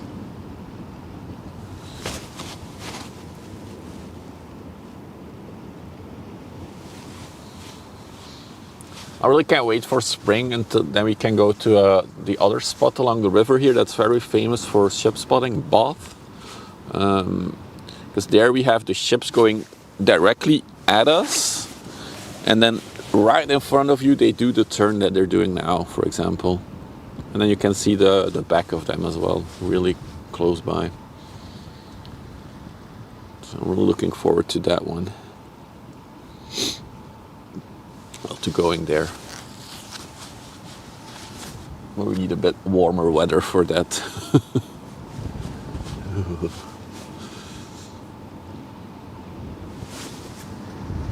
I can't choose, I keep going back and forth between the two. Camera. Hello. Here we go.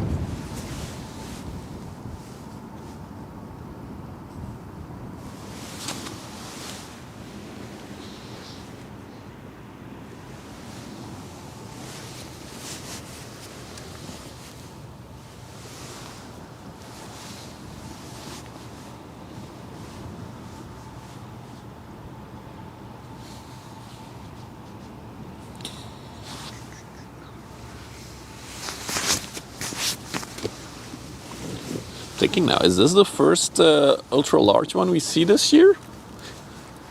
Or have we seen one already this year? Can't remember. Where's my phone? Gonna double check.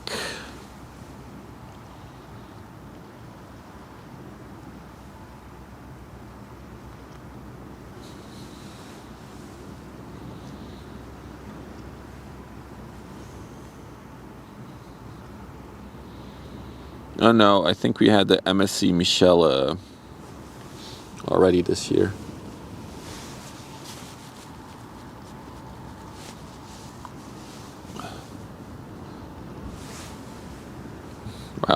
website is not working well on mobile browser. Live. Let's see.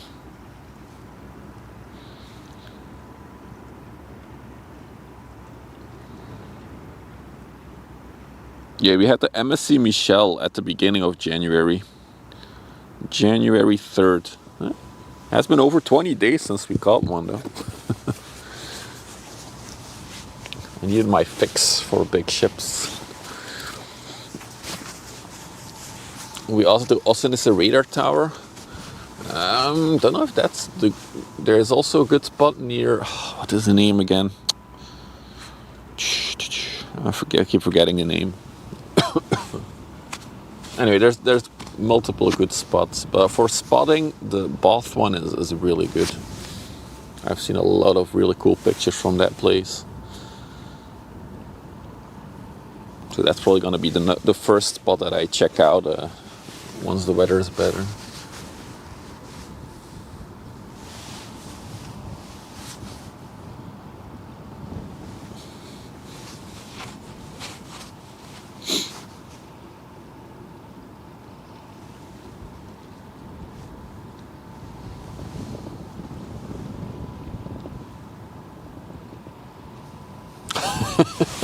Would an RC Zeppelin count as a drone? Yes. How it's described, that there's no aerial activity or something. It's described very broadly, you see. So your drone would also, your RC Zeppelin would also. Also, is that turn next to that church. There's a Walsorden. That's where a good spot is as well. They are a little like 50 meters from you if you're standing on the bank of the river there. That's also a really good spot. Walsorden.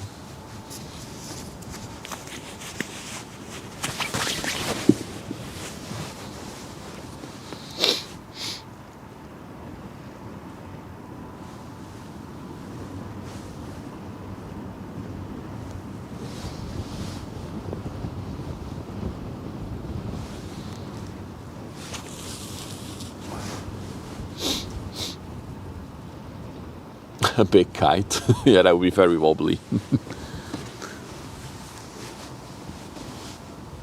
So a lightweight camera with wireless transmission? Nah, I don't think there's many options for that either.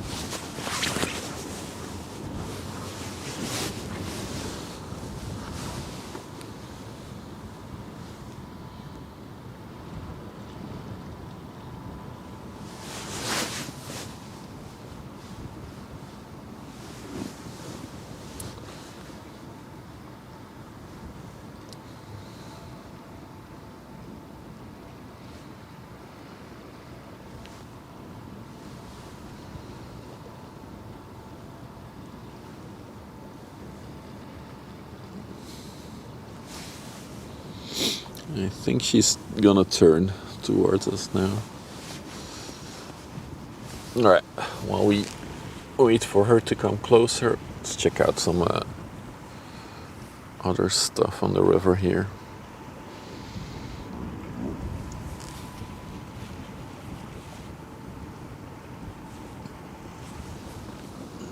This looks like a dredge to me, maybe? Or a tanker. No, it's no dredge.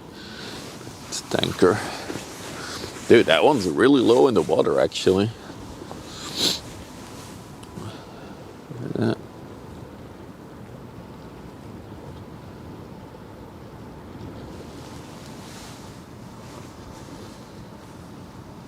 The Stolt Seagull. Seagull. Stolt Seagull on the way to Antwerp from Bootsvleth,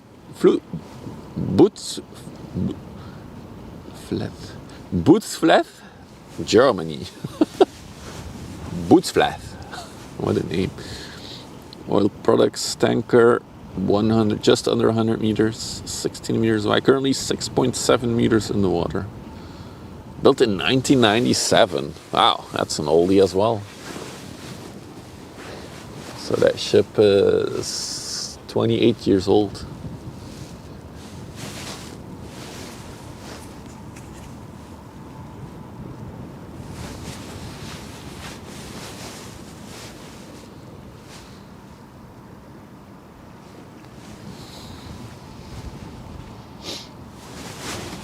Oh, we got another one coming here. Look at that thing. Where did that one come from?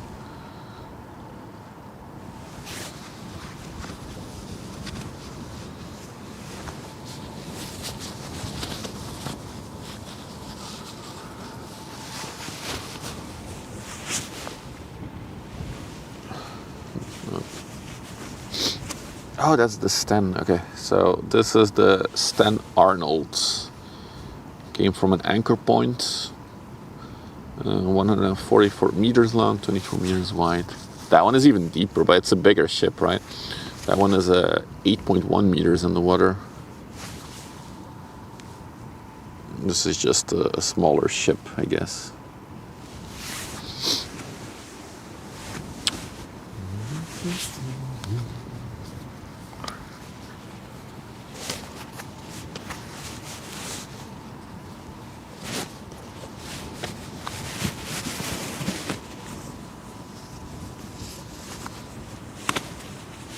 Man, it really cooled down with the wind. Freezing.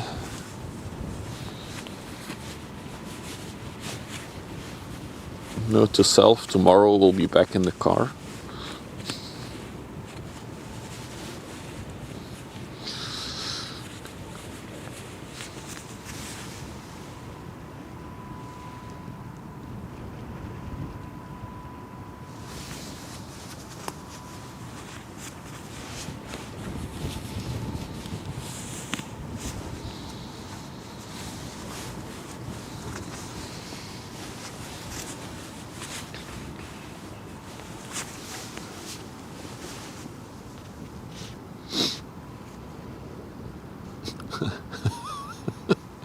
I'm really messing up with the overlay, aren't I?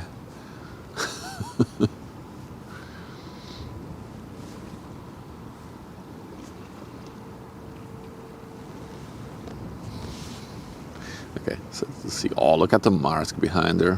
What a shot.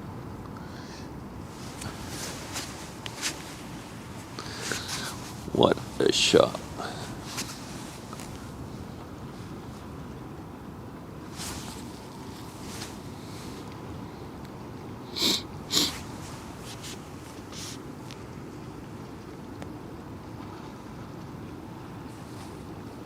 Gotta have two overlay. It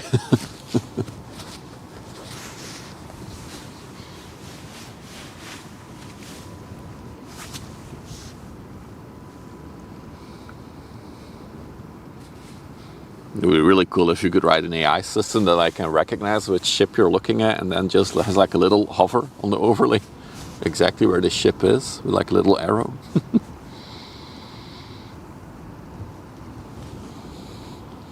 That's gonna take way too much time.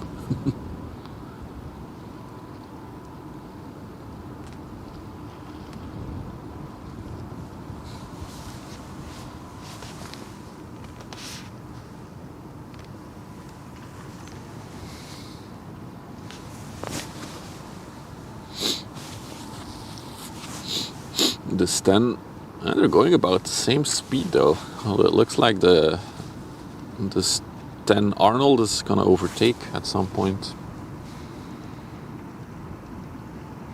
So you can kind of new for. I'm pretty sure it has a lot of maintenance, a lot of visits to the dry dock before.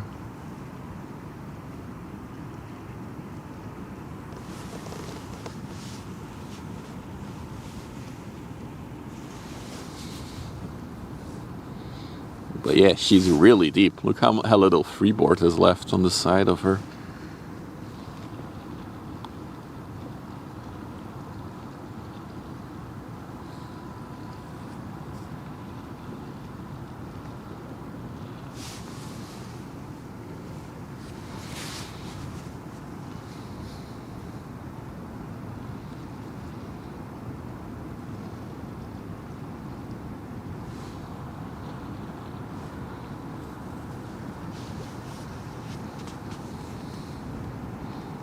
Also significant difference on how their bows push the water away. If you compare this is much more, she probably has a, she has a bulb. You can clearly see that bulb is like pushing the water up and over the bulb and then more sideways, so it creates a little less turbulence. If I then go back to the Seagull, this one has probably, well, maybe it has a bulb, but it's too deep in the water and it's a lot more turbulent in front of her.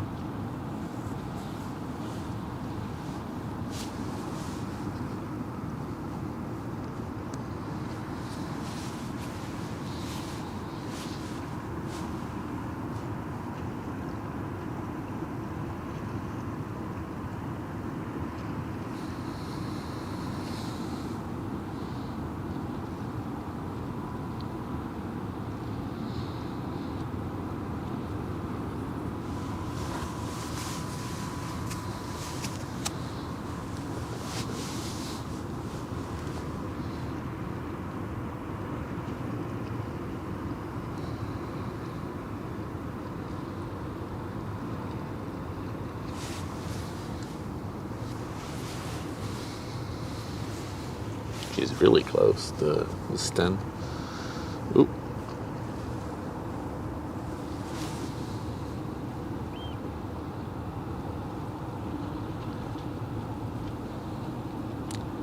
Hello, Captain, First Officer, Pilot.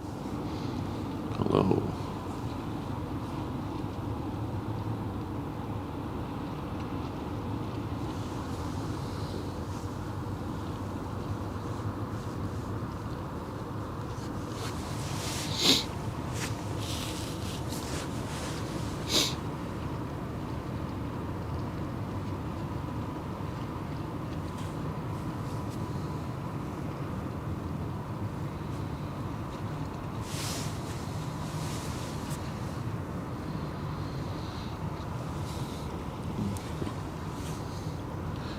Keep following her for a little bit longer.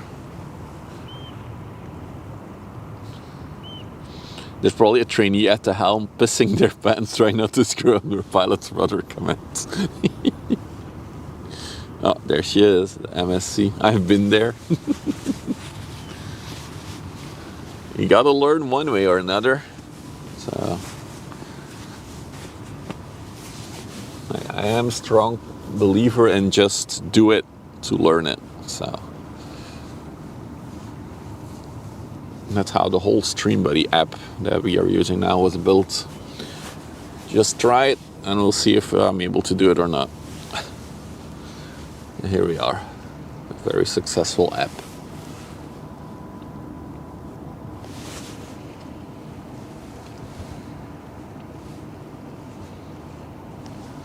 Meanwhile, the MSC has taken the corner towards us. And I think, is that the Fort of France behind her? No. Let me check the radar in a minute. This is a cool shot. The alley's in the rain by the looks of it. I think it's raining over there. Look at that. There's my phone. Let's check the radar.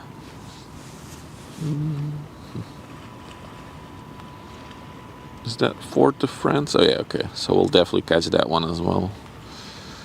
What else do we have? Not much. So how the... Oh, the Ali Marsk is also a 400-meter ship. I didn't even realize that. So she came from Hamburg. Oh, she came from Hamburg Haven Live. So she's 398 meters long. She's a bit smaller than the MSC though. Oh, is the... It played, but the wind blew it away a bit. Van Winkelhampen, thank you for the tier 1. 9 months. We have a Twitch baby. How do you want to call it? Thank you for 9 months of support, man. Appreciate that. Yeah, I was looking at the Marsk's thing. She's almost 12 meters draught, going 14 knots. Built in 2007. Look at that.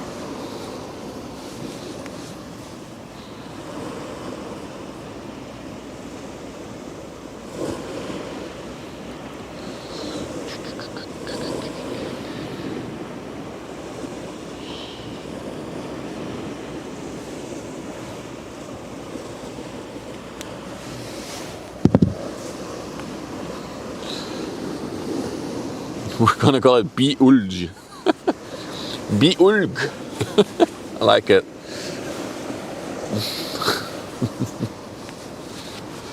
Good one. Look how she's shrouded in the rain, I guess, over there. Or is that fog that's coming up? The ships always have to... I think the bigger ones, yes. The smaller pleasure crafts and even the inland vessels, no.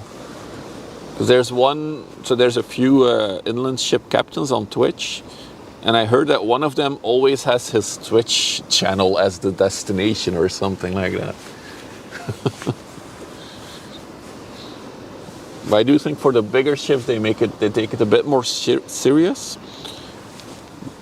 But then I've also noticed that a lot of these ships sometimes put in weird things, like instead of saying it's Antwerp, it put in DE-HAM-BEANT, so that means from Germany Hamburg to Belgian Antwerp, instead of just saying Antwerp. Maybe a canvas can be a bit more detailed about the AIS and what they have to do and what they don't have to do.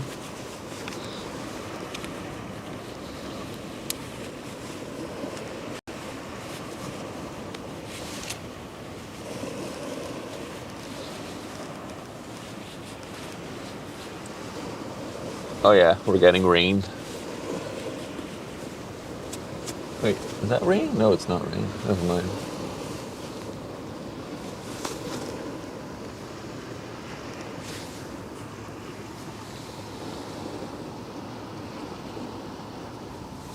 It's like a drizzle that's coming down now.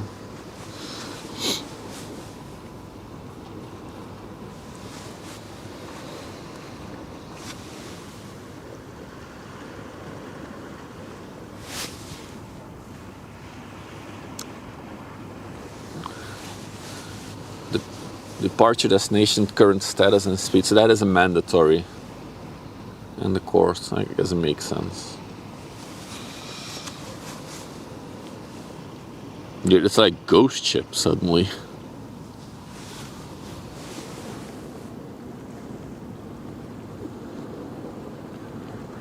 What is that behind her? Is that the city that we see behind her? Yeah. Oh, that looks so creepy. That's a weird effect.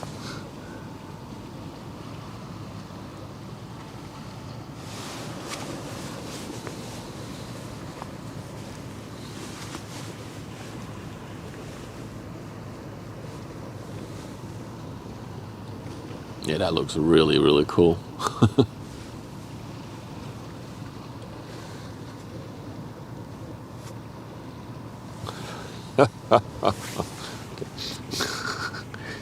Let's go check out the other one real quick before Ali is here.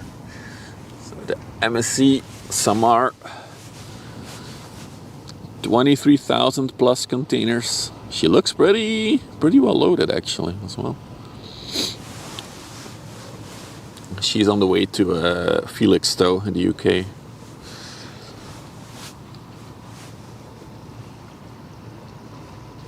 Cool.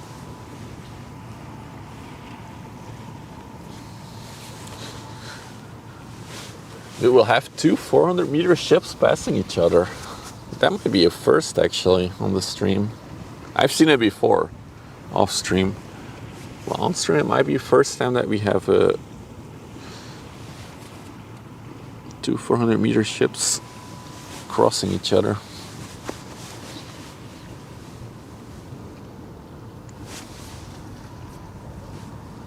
It's definitely drizzling a bit. The equipment's getting a bit wet. Should be fine though. We had worse yesterday.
Looks like that fog has reached us.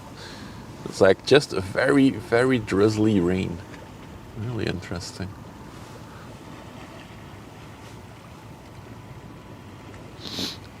So, for being a 400 meter, her capacity is surprisingly low. She has about 15,500 it was. I just looked it up. 15,500 containers can go on her. I guess she's she's not as wide, right? She's 5 meters and less wide than the SAMAR.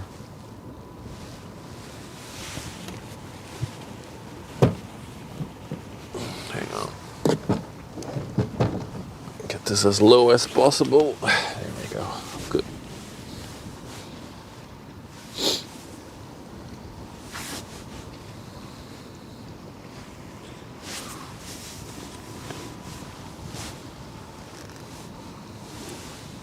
Oh no, the lens is getting all wet.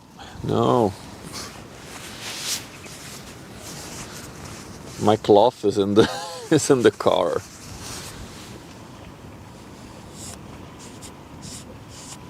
Okay, hopefully that's not. Yep, there we go. I'm gonna move some stuff here because that is too wet for my liking.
What are you doing? Why is it dry all morning and now that we have interesting ships, it's wet? Yes, I'm gonna complain.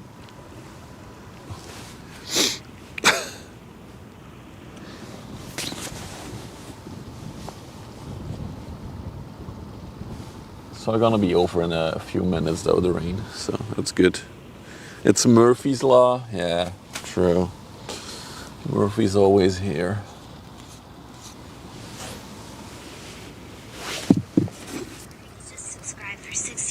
Why don't my horns sound? Dude, that's a long ass time. Holy shit. Hang on. There it is.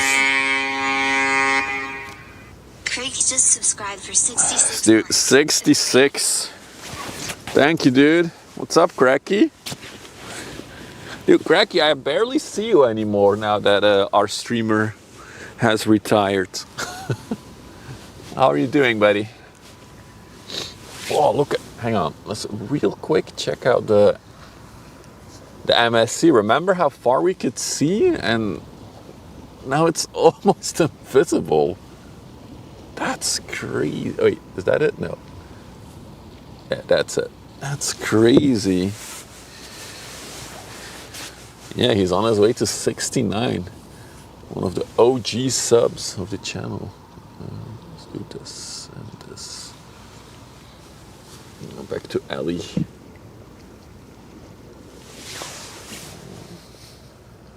I see so early. Is that the problem? It will be better once we have summer again, and I'll be streaming later again. Don't worry. In the grey fog and dirt. It's weird because it's.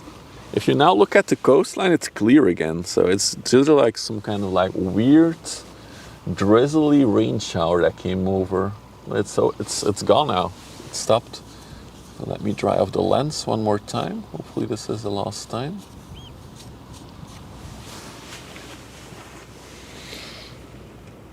Oh, you're in the UK. Gotcha. Nice.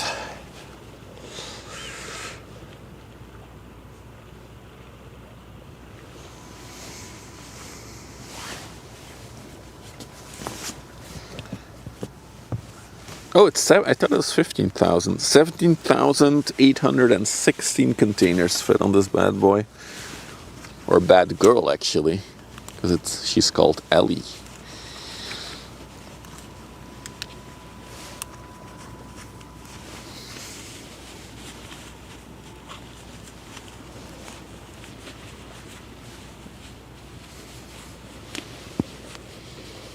The fine old Ellie Mars. She is old indeed. What is it? 20 right now? No, she's 18 years old now. 18 years old.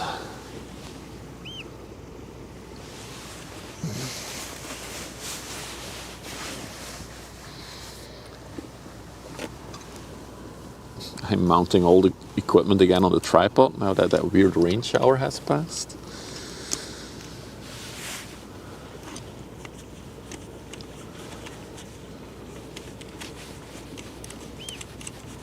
Alright, cool.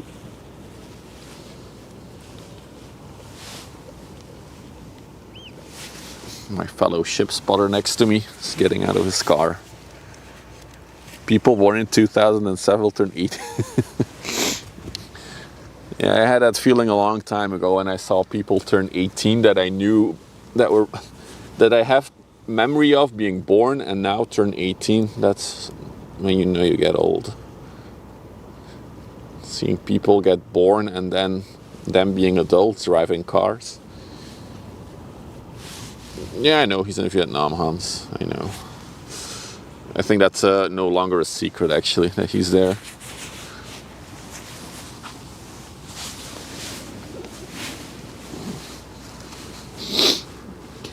So we all know Maersk is very well known for their good rusty ships.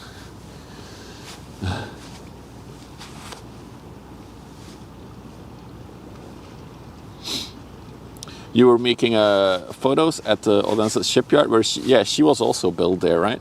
When sister Emma Maersk, is Emma Maersk a sister ship of her? When it was launched, cool. I remember when I was a lot younger, there was like a documentary about the Emma Maersk, because back in the time it was such a wow ship. It was one of the biggest of her kind back then. So, this is a sister ship of her. Cool.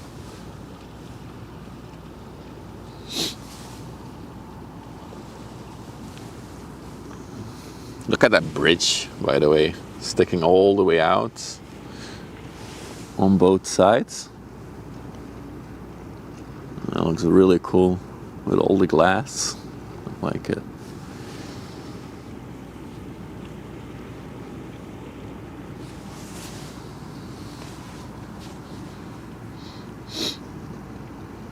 Empty. I'm pretty sure they're in the middle.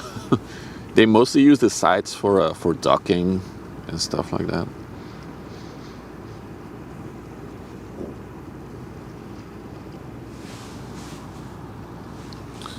Her name is written very, very small. Compared to the whole ship, that is a very small Ellie Maersk on her front bow. You can see her bulge as well. She's pretty empty. Look how the water's being pushed like sideways.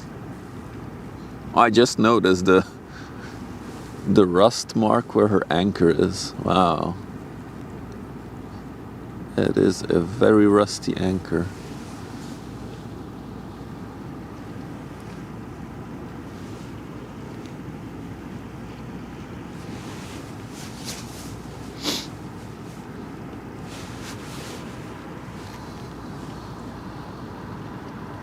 So weird, she doesn't look 400 meters for some reason. I don't know why.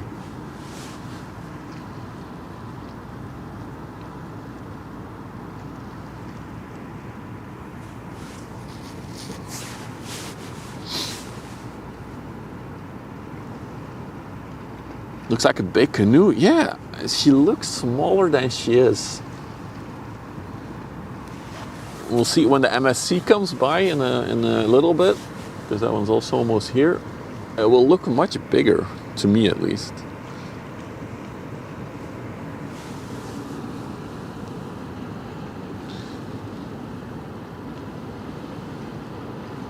Do you see you got an extra deck on the building later on? Oh yeah, so that's the... There's a YouTube guy that like streams his, well, streams now, he makes videos of his job on these ships. And indeed, under the bridge, there's like a whole floor where there's nothing. And you can see it because indeed it has no windows. I never noticed that at GTA. It's a good info. Thank you. So you can see that whole floor with nothingness. Just so they lifted the whole superstructure for more containers. It's crazy. What is that? He's carrying something there. Yeah, I don't have my second camera on today, so I can't get her in one frame, unfortunately.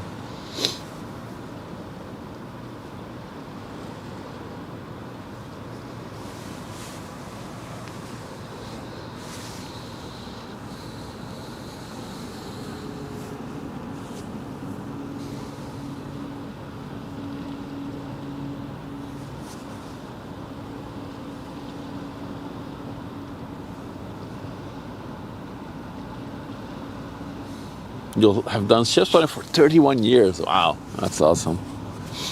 For me, it's a newfound hobby that I discovered this summer. But yeah, it's a fascinating world, the shipping world. You can see her rudder.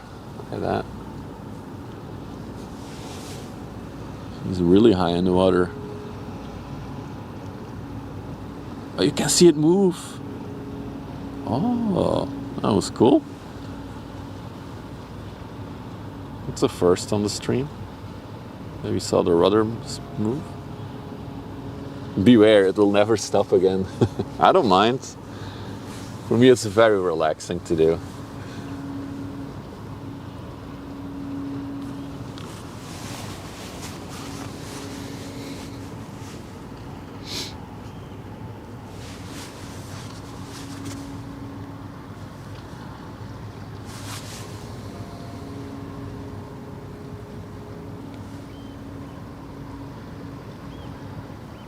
There's a very humming sound coming from her.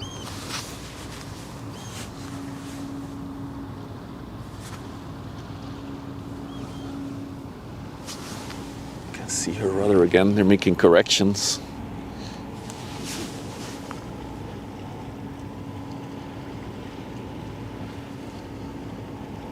Oh, there it goes. Back straight.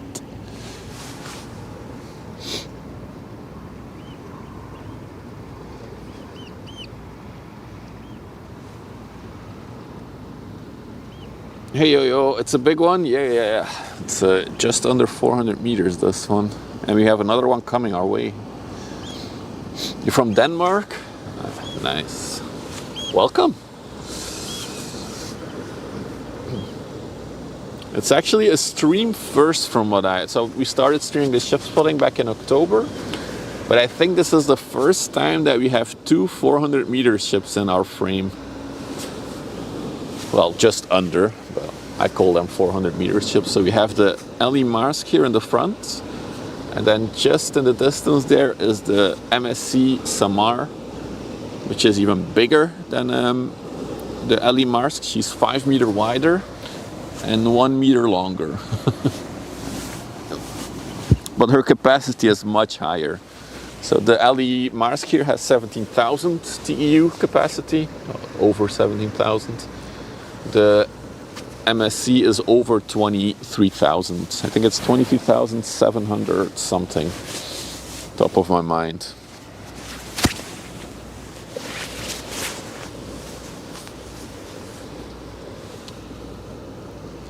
So yeah, it's really cool to see two of these giants together. Oh, I almost had it. 23,756 TEU. If you're new to the channel, you wonder what is TEU. TEU stands for 20-foot unit container. So it's one of the, yeah, she already left, but one of the smaller, shorter containers. If you want to know her capacity in terms of like these containers, these big ones, that's just divided by 2. That's a 40-foot unit container. She did have some smaller ones on the front there of her, yeah, all the way at the front. That's a 20-foot unit container.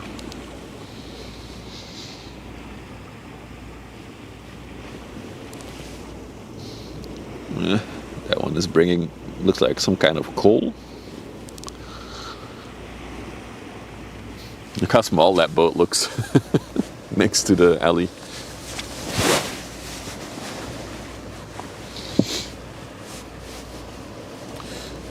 Rena has a good time as well. If you're new to the channel, you haven't dropped a follow yet, please consider dropping a follow. Especially if you're watching on YouTube. We're trying to grow the YouTube channel.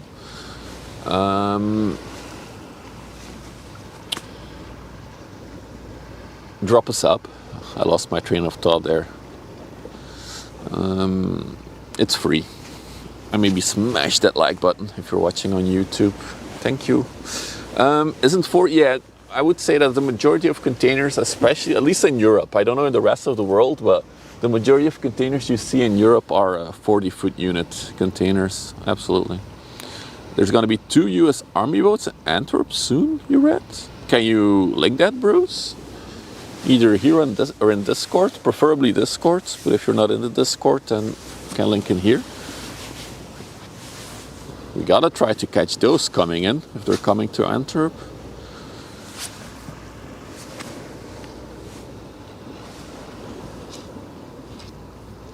Thanks, man. Appreciate it.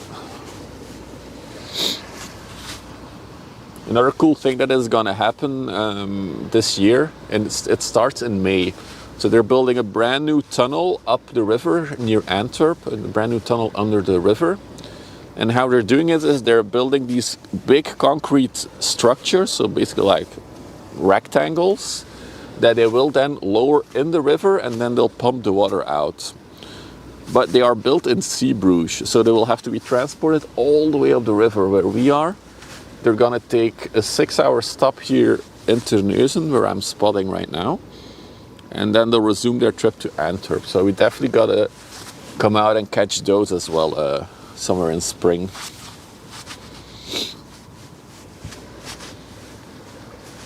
It's also going to be really cool to see. I think the CMA CGM is over there now. Yeah, that's the Fort de France. We'll also catch that one later.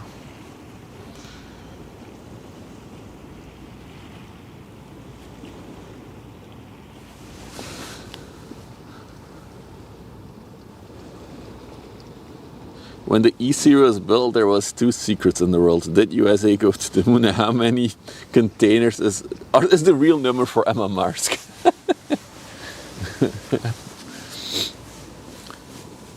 Oh, what a shot.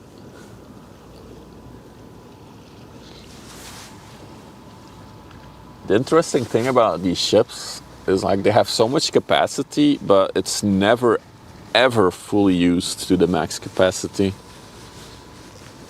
Currently, the pink ONE ships, they are the record holders for having the most containers shipped. I think it was from Singapore to Rotterdam. Somewhere 22,000 they loaded on one ship. Just pretty close to the limit.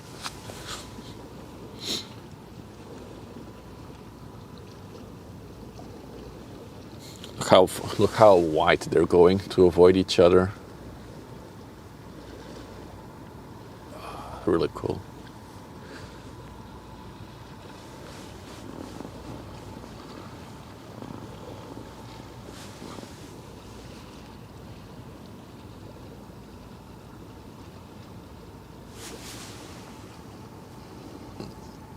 Yeah, true. Condos, the weight of the containers also matter. You think there isn't a bridge? No, there's no bridges over the river. There is, however, near Antwerp an electricity line going over it, which is a tower of 100 and I don't know how high the tower is, but I have heard, well, I've seen it. There was a documentary on TV that the bigger ships, like especially the MSC, they have antennas on the top right on the bridge. And once they are near that power line and the ship is too high in the water, they have to lower some of the antennas. Otherwise, it cannot pass underneath it. Or is it 189 meter towers? But I guess the wires themselves are lower. It does tell you how high these ships go, right? It's like 60 meters above the water, I think. 60, 70 meters. Oh, look at that. Oh, what a shot. Oh, that's going to be the YouTube thumbnail. That looks so cool.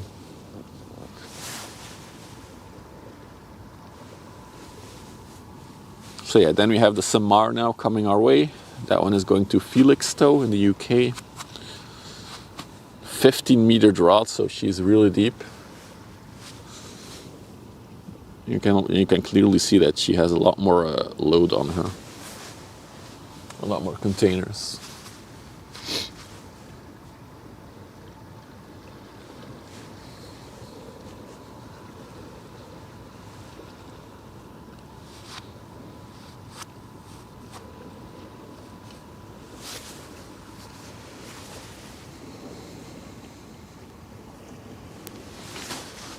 And now we're talking about things over the river. There is an investigation that's kicked off for this spot, actually exactly where we are. They want to span another high voltage power line over the river. So it's either going to be over the river with 228 meter high pillars, or they're going to have to route it in the riverbed was an option, or then actually do a tunnel. So that's an investigation that's going on. It should be finished, the whole thing, by 2034, I think it was. So that's another 9 years. But it might look completely different here if they built the towers.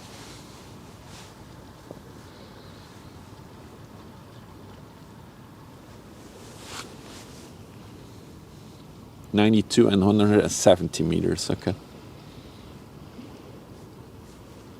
I assume lowering the antennas on these big ships is probably just a precaution. I'm sure they would fit underneath without, but gotta stay safe, of course.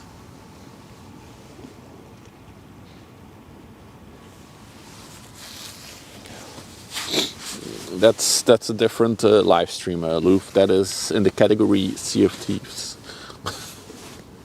You linked. Oh, thanks, Bruce. Interesting.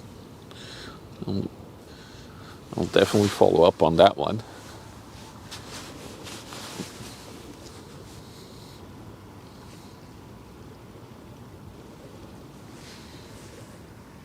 Again, I feel like you lose sense of scale with the camera, but God, this thing is big.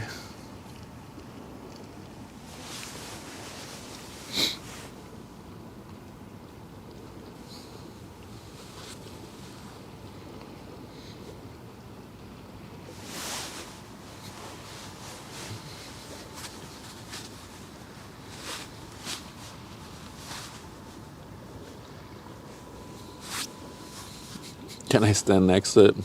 Then I'll have to swim first.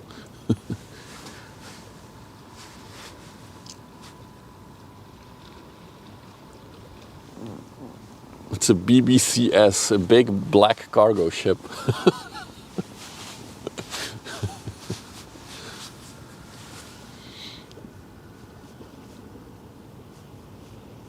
You need a banana for a scale. You need more than a banana, I think.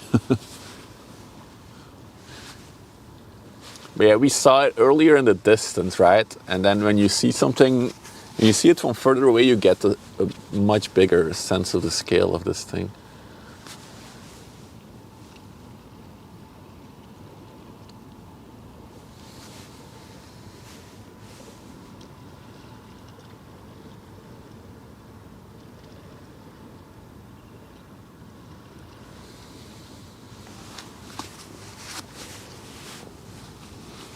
But yeah, this is as big as they get in terms of like length and width. There's not many ships larger than these. There's a few exceptions, but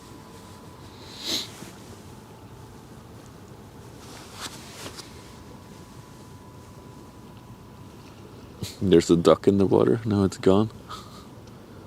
Oh no, did the ship go over it?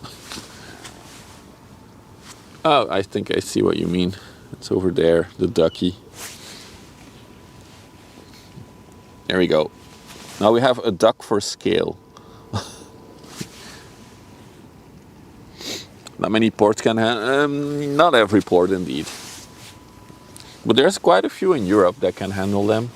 How a lot of these ships work, interesting for the new people, especially this ultra large one like this 400 meter one is, let's say they are in Asia, they will do a whole ton of ports there, probably in China a few, Korea, Singapore is one, and then they'll load up a lot of stuff, and then they'll do a long distance journey to Europe, and then here they'll also do all big ports. They'll do Antwerp, Rotterdam, Hamburg, and this one is now going to Felixstowe in the UK, which is another one.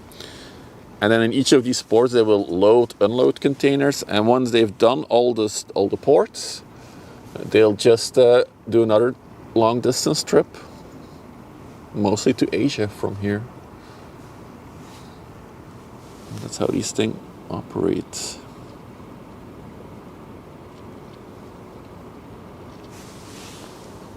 Yeah, I'm completely zoomed out. I can't.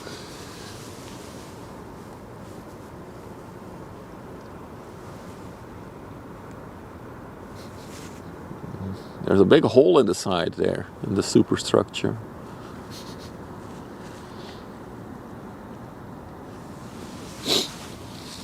It's amazing how he was in Savannah, Georgia, watching, going to port 100 yards away. Yeah. It's, as I said, I can live stream it, but it will never translate how massive these things actually are until you see it with your own eyes.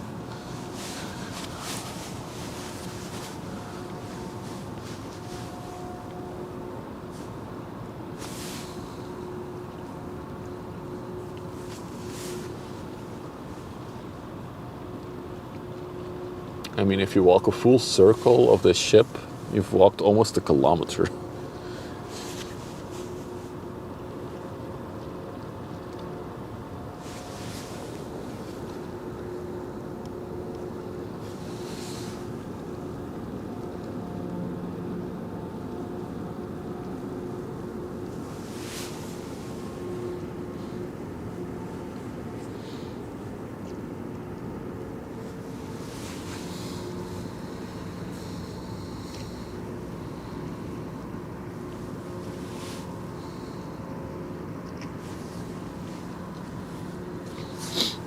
You average 20,000 steps a day on a 213 meter row.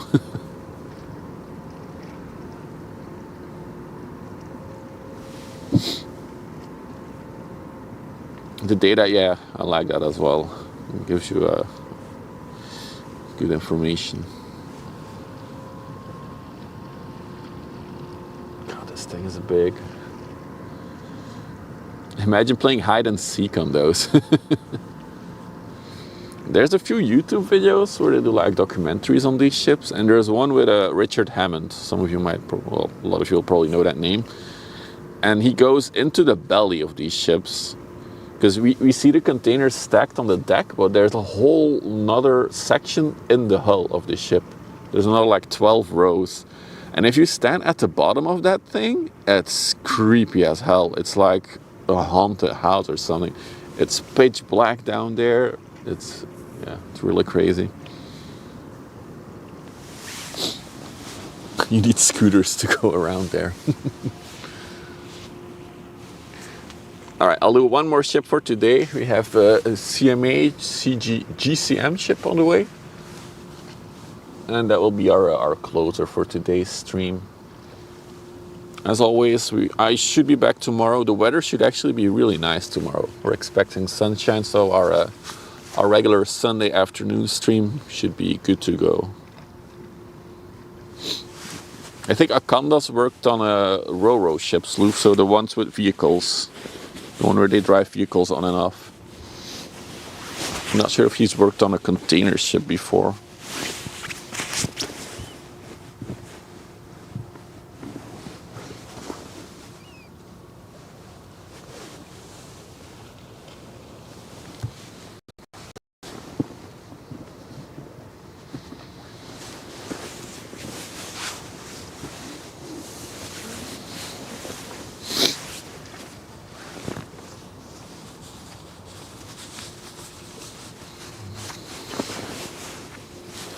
Those you can get on the ro-ro.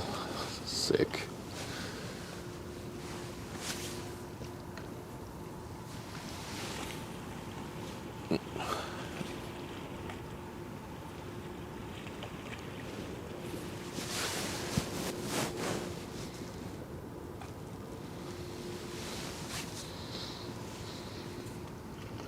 There's another smaller MSC on the way in as well, I see. I think that's a 300 meter one. Can see it in the distance now.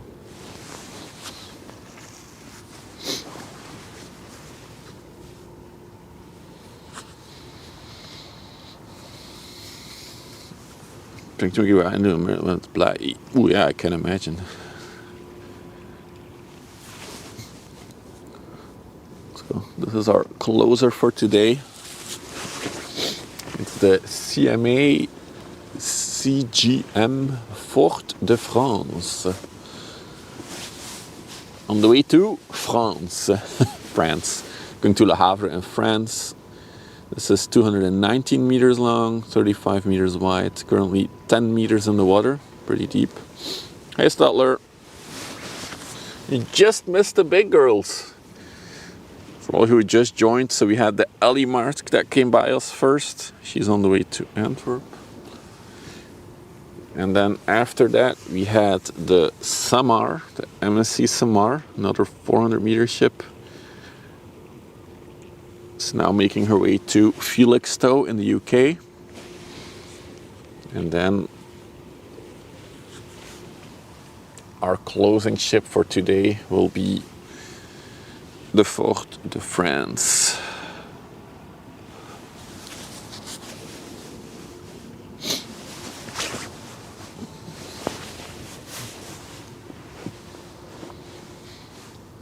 Yeah, it's been a good stream. I liked it.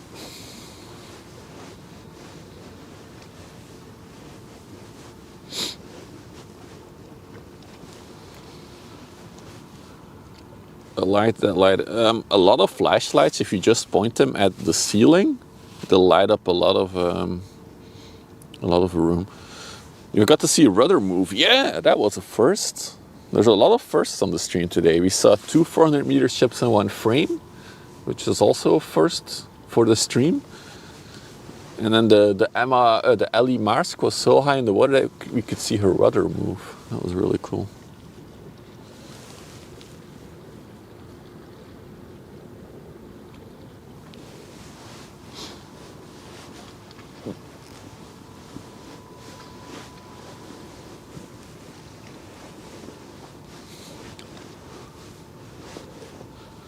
In a blackout, the emergency generators only power the communication equipment. Interesting.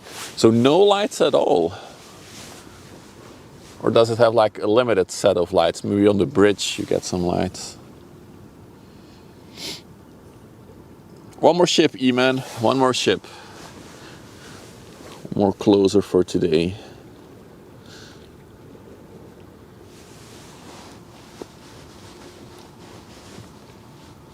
It's actually funny. Now that I'm about to wrap up things, I can see clear blue skies on the coastline.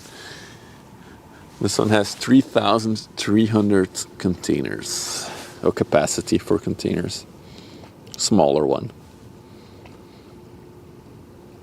Where they want to catch it.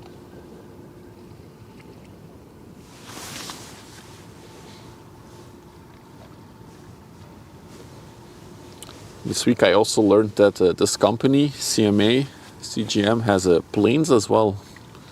I didn't know. So they also have air cargo. Same for the Maersk, by the way. Maersk also has planes.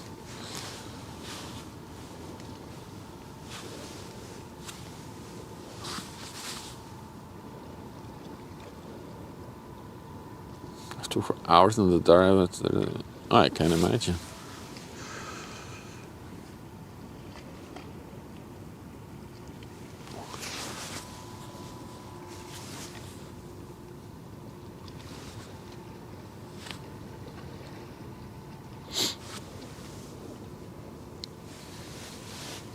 Also tomorrow will be an afternoon stream. So today we started quite early at around 10, 11. Tomorrow we'll probably start at like noon or 1 p.m.-ish.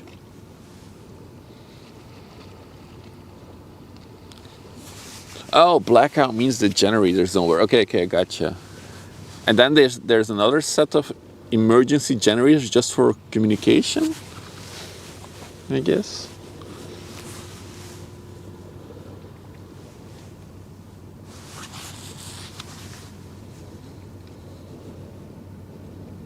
Battery, yeah, okay. Batteries, gotcha. A UPS unit. Wow, my voice.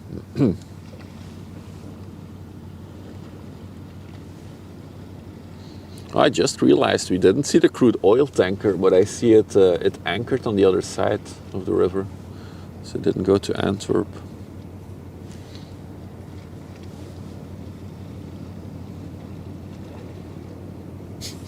This one looks so small compared to the other ones we saw, even though it's still 219 meters long.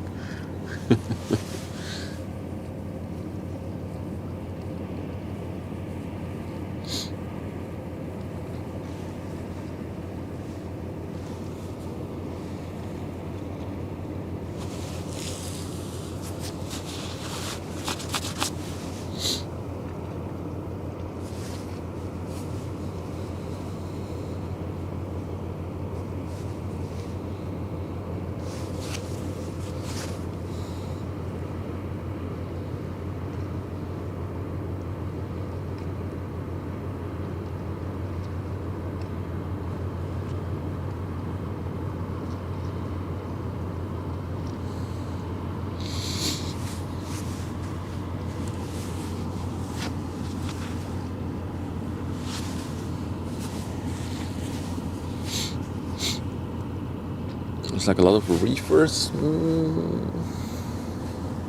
Let's see. Oh yeah, indeed. Good catch. A reefer, for all of you who know, a reefer is a refrigerated container. You can see all of these have like holes in them, and that's for a refrigerating unit. So indeed, a lot of refrigerated containers on the ship. I think almost all the white ones are reefers. Yep. It has 850 reefer capacity for 20-foot units. Wow. Yeah, look at that. The whole back is a reefer. That looks cool. Look at that.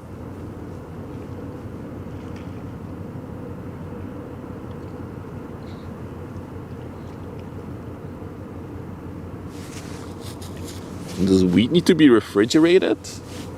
Shabby. It's gonna draw a lot of power.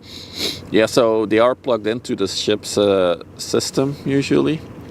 But there are reefer containers that actually are self-sustaining. They have a fuel generator thingy in it. Because there's containers that are transported across Canada, for example. There's a Trans-Canadian Railway. It's really cool. You have to look that up. There's containers on a train there, but they're stacked like double. They're two on top of each other. We don't do that in Europe, so it looks cool to me.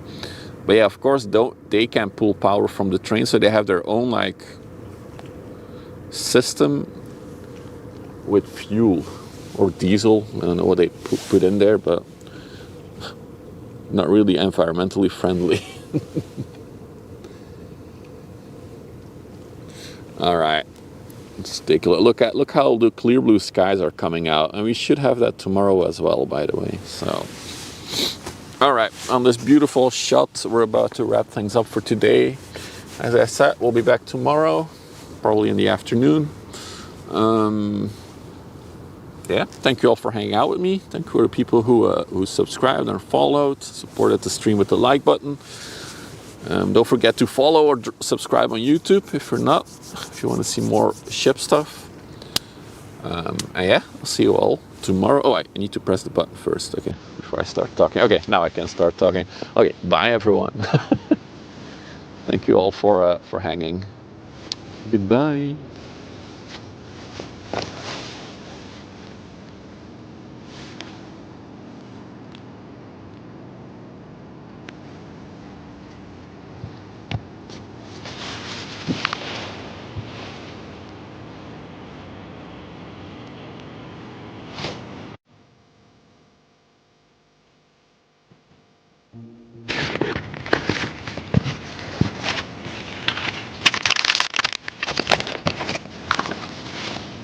Oh, I turned the mic back on. That's awkward.